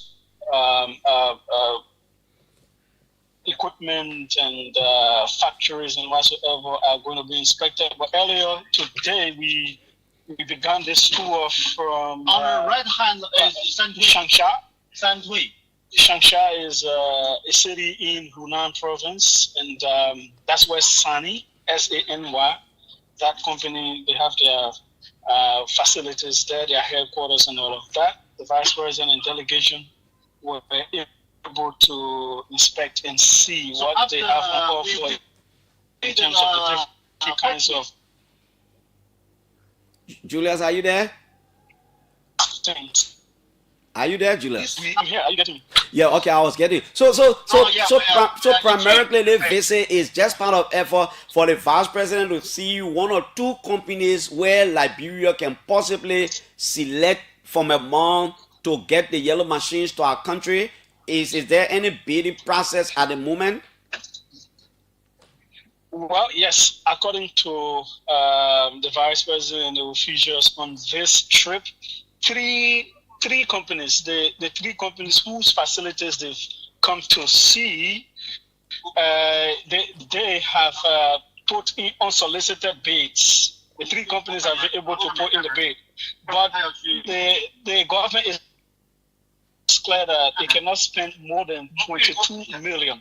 So any of the bids that are coming in will have to work around that, and depending on the different kinds of perks, depending on the different kinds of things they are willing to do as a company, then the government, and depending on the quality as well, quality and money, quality and affordability, all of those are going to be taken into consideration in the decision-making process. So it is part of the, I will call it a part of the procurement process. Okay, so we have just got down from the, we have just got down from the vehicle, and the vice president is being welcomed by the head of this. Okay, Julius. What we'll do, Julius, tomorrow morning we'll take some 20, 25, maybe up to 30 minutes to talk to you, because I know by the time Chogon come here, you will be in bed in China. But thank you so much. Yeah, I will see if I can speak with him, because it will be between 11 and 12. Okay, that will be okay. But I will see if I can stay up. Thank you, Julius. Yeah. Julius J is with the vice president in China. Senator Twine, thank you for allowing us to talk to Julius. We are back. You listen to the calls. Yeah, it's okay. It's also in the national interest. I listen to the calls, and I will begin with the, I just like to state clearly to the people of Nimba, allow us to do our job that you elected us to do. It becomes a little bit difficult when people are allowing themselves to be used by the very company that we are trying to push to do the best for you. And this is the tactics that this company has used for over 20 years now. They do the divide and rule method, pay community people to have press conferences. That thing somebody talking about, 19, blah, blah, blah. AML is a multi-billion dollars company. I know their strength. They move around with small chicken change to people to carry on the narratives to make it seem that they're doing something. But in actuality, there's nothing going on in the concession areas. And that is the reasons why. And those are the reasons why we have made it our duty to ensure that most of those things that were left under the social corporate responsibility and the way and pleasure of the company are embedded within the MDA so that we can hold them accountable at the end of the day. If we sign another 25 years with AML, with Mita Steel, that would be 50 years in this country. Once you sign this agreement, you cannot take it back. And that's why we are saying that as we draw near the renewal that was rejected in 2022 by the legislature, let us be careful to make sure that we put everything that they has not been able to do and to do it properly. And the violations that they have carried out, like for instance positioning, one of the TD executives must be a Liberian. It should have been since 2008. That must happen before we even sit on the table. The issue of scholarship. The money that they owe between 2007 and 2012 must be paid is amounting to $1 million. They must give that money, set it up, and set a scholarship committee that will vet Liberian students against that $1 million, and a comprehensive audit be done as to how much they have spent from 2012 up to now. If there are change left for the government, they recruit students against those again. And we'll have to ensure that the issue of renovating Yikepa and bringing prefab material should stop. Let Yikepa be renovated. You cannot be taking people from hotel in Sanikwele and other places and carrying them to work. Why you can't just renovate your houses and you get let them live there? It doesn't make sense. And we will not sit here and sign another 25 years and then at the end of the day, Yikepa remain a hollow town, a shanty town. In the midst of all this, there is a room for discussion. Am I correct? There has always been a room for discussion, but the reason why many of us will keep pushing and putting our foot on the accelerator, you know why? Mita goes on attacking me, my personal character, calling me, accusing member of the caucus force. They do that to shy people away. But you got the wrong guy. AML, you got me. And I will not, the more you try to bring personal attack instead of doing the right thing, the more every day I will be on your back along with members of the caucus to ensure that these things happen. The issue of building the road from Sanigwere to Yikepa is not negotiable. We have to put it within the MDA. And I have stated here, even if it comes as a cost to us, cost sharing, I don't mind. But it will not be left with your way and pleasure. The issue of rehabilitating the roads, especially from Ban through Lao, Zan, all the way to Green Hill Quarry, that road should not be left with isolated way and pleasure. It should be part of the NDA to have a routine maintenance. The roads within the Yamen community that houses Esilometa, those roads must be put in the MDA for routine all year round maintenance. It should not be left by the ruins and caprice of Esilometa. Senator, these are things that we are saying. Senator Twine, I'd like to say thank you so much for coming. We'll always have these conversations because they're healthy for our democracy. We'll try to reach out to Esilometa to see whether they send somebody to on the radio. Let's hear the company own, and at the end of the day, you will have to sit. You need Ashlameta needs you too. Both of you will have to sit around the table, but Nimba will benefit the way we see it. We are open to that, but let them know that there are certain elements that will be non-negotiable and some will be negotiable. Senator Nyantoyan of Nimba was our guest here this morning on the show. He says, Clarence, the issue about having one of the managers as a Liberian is non-negotiable. The road from Sanikole to Sekimpa to Zolowi to Gbapa to Diagbala to Kamfo up until you reach to checkpoint 1 is not negotiable. Okay. My name is Piso. Tomorrow morning we'll be back here with another edition of the show. We'll have some time. I know Chukon will talk to Julius today. Thanks to all of our colleagues across Nimba for relaying this edition of the show. Thanks to all of you, man. Okay, I'm out of here. Bye.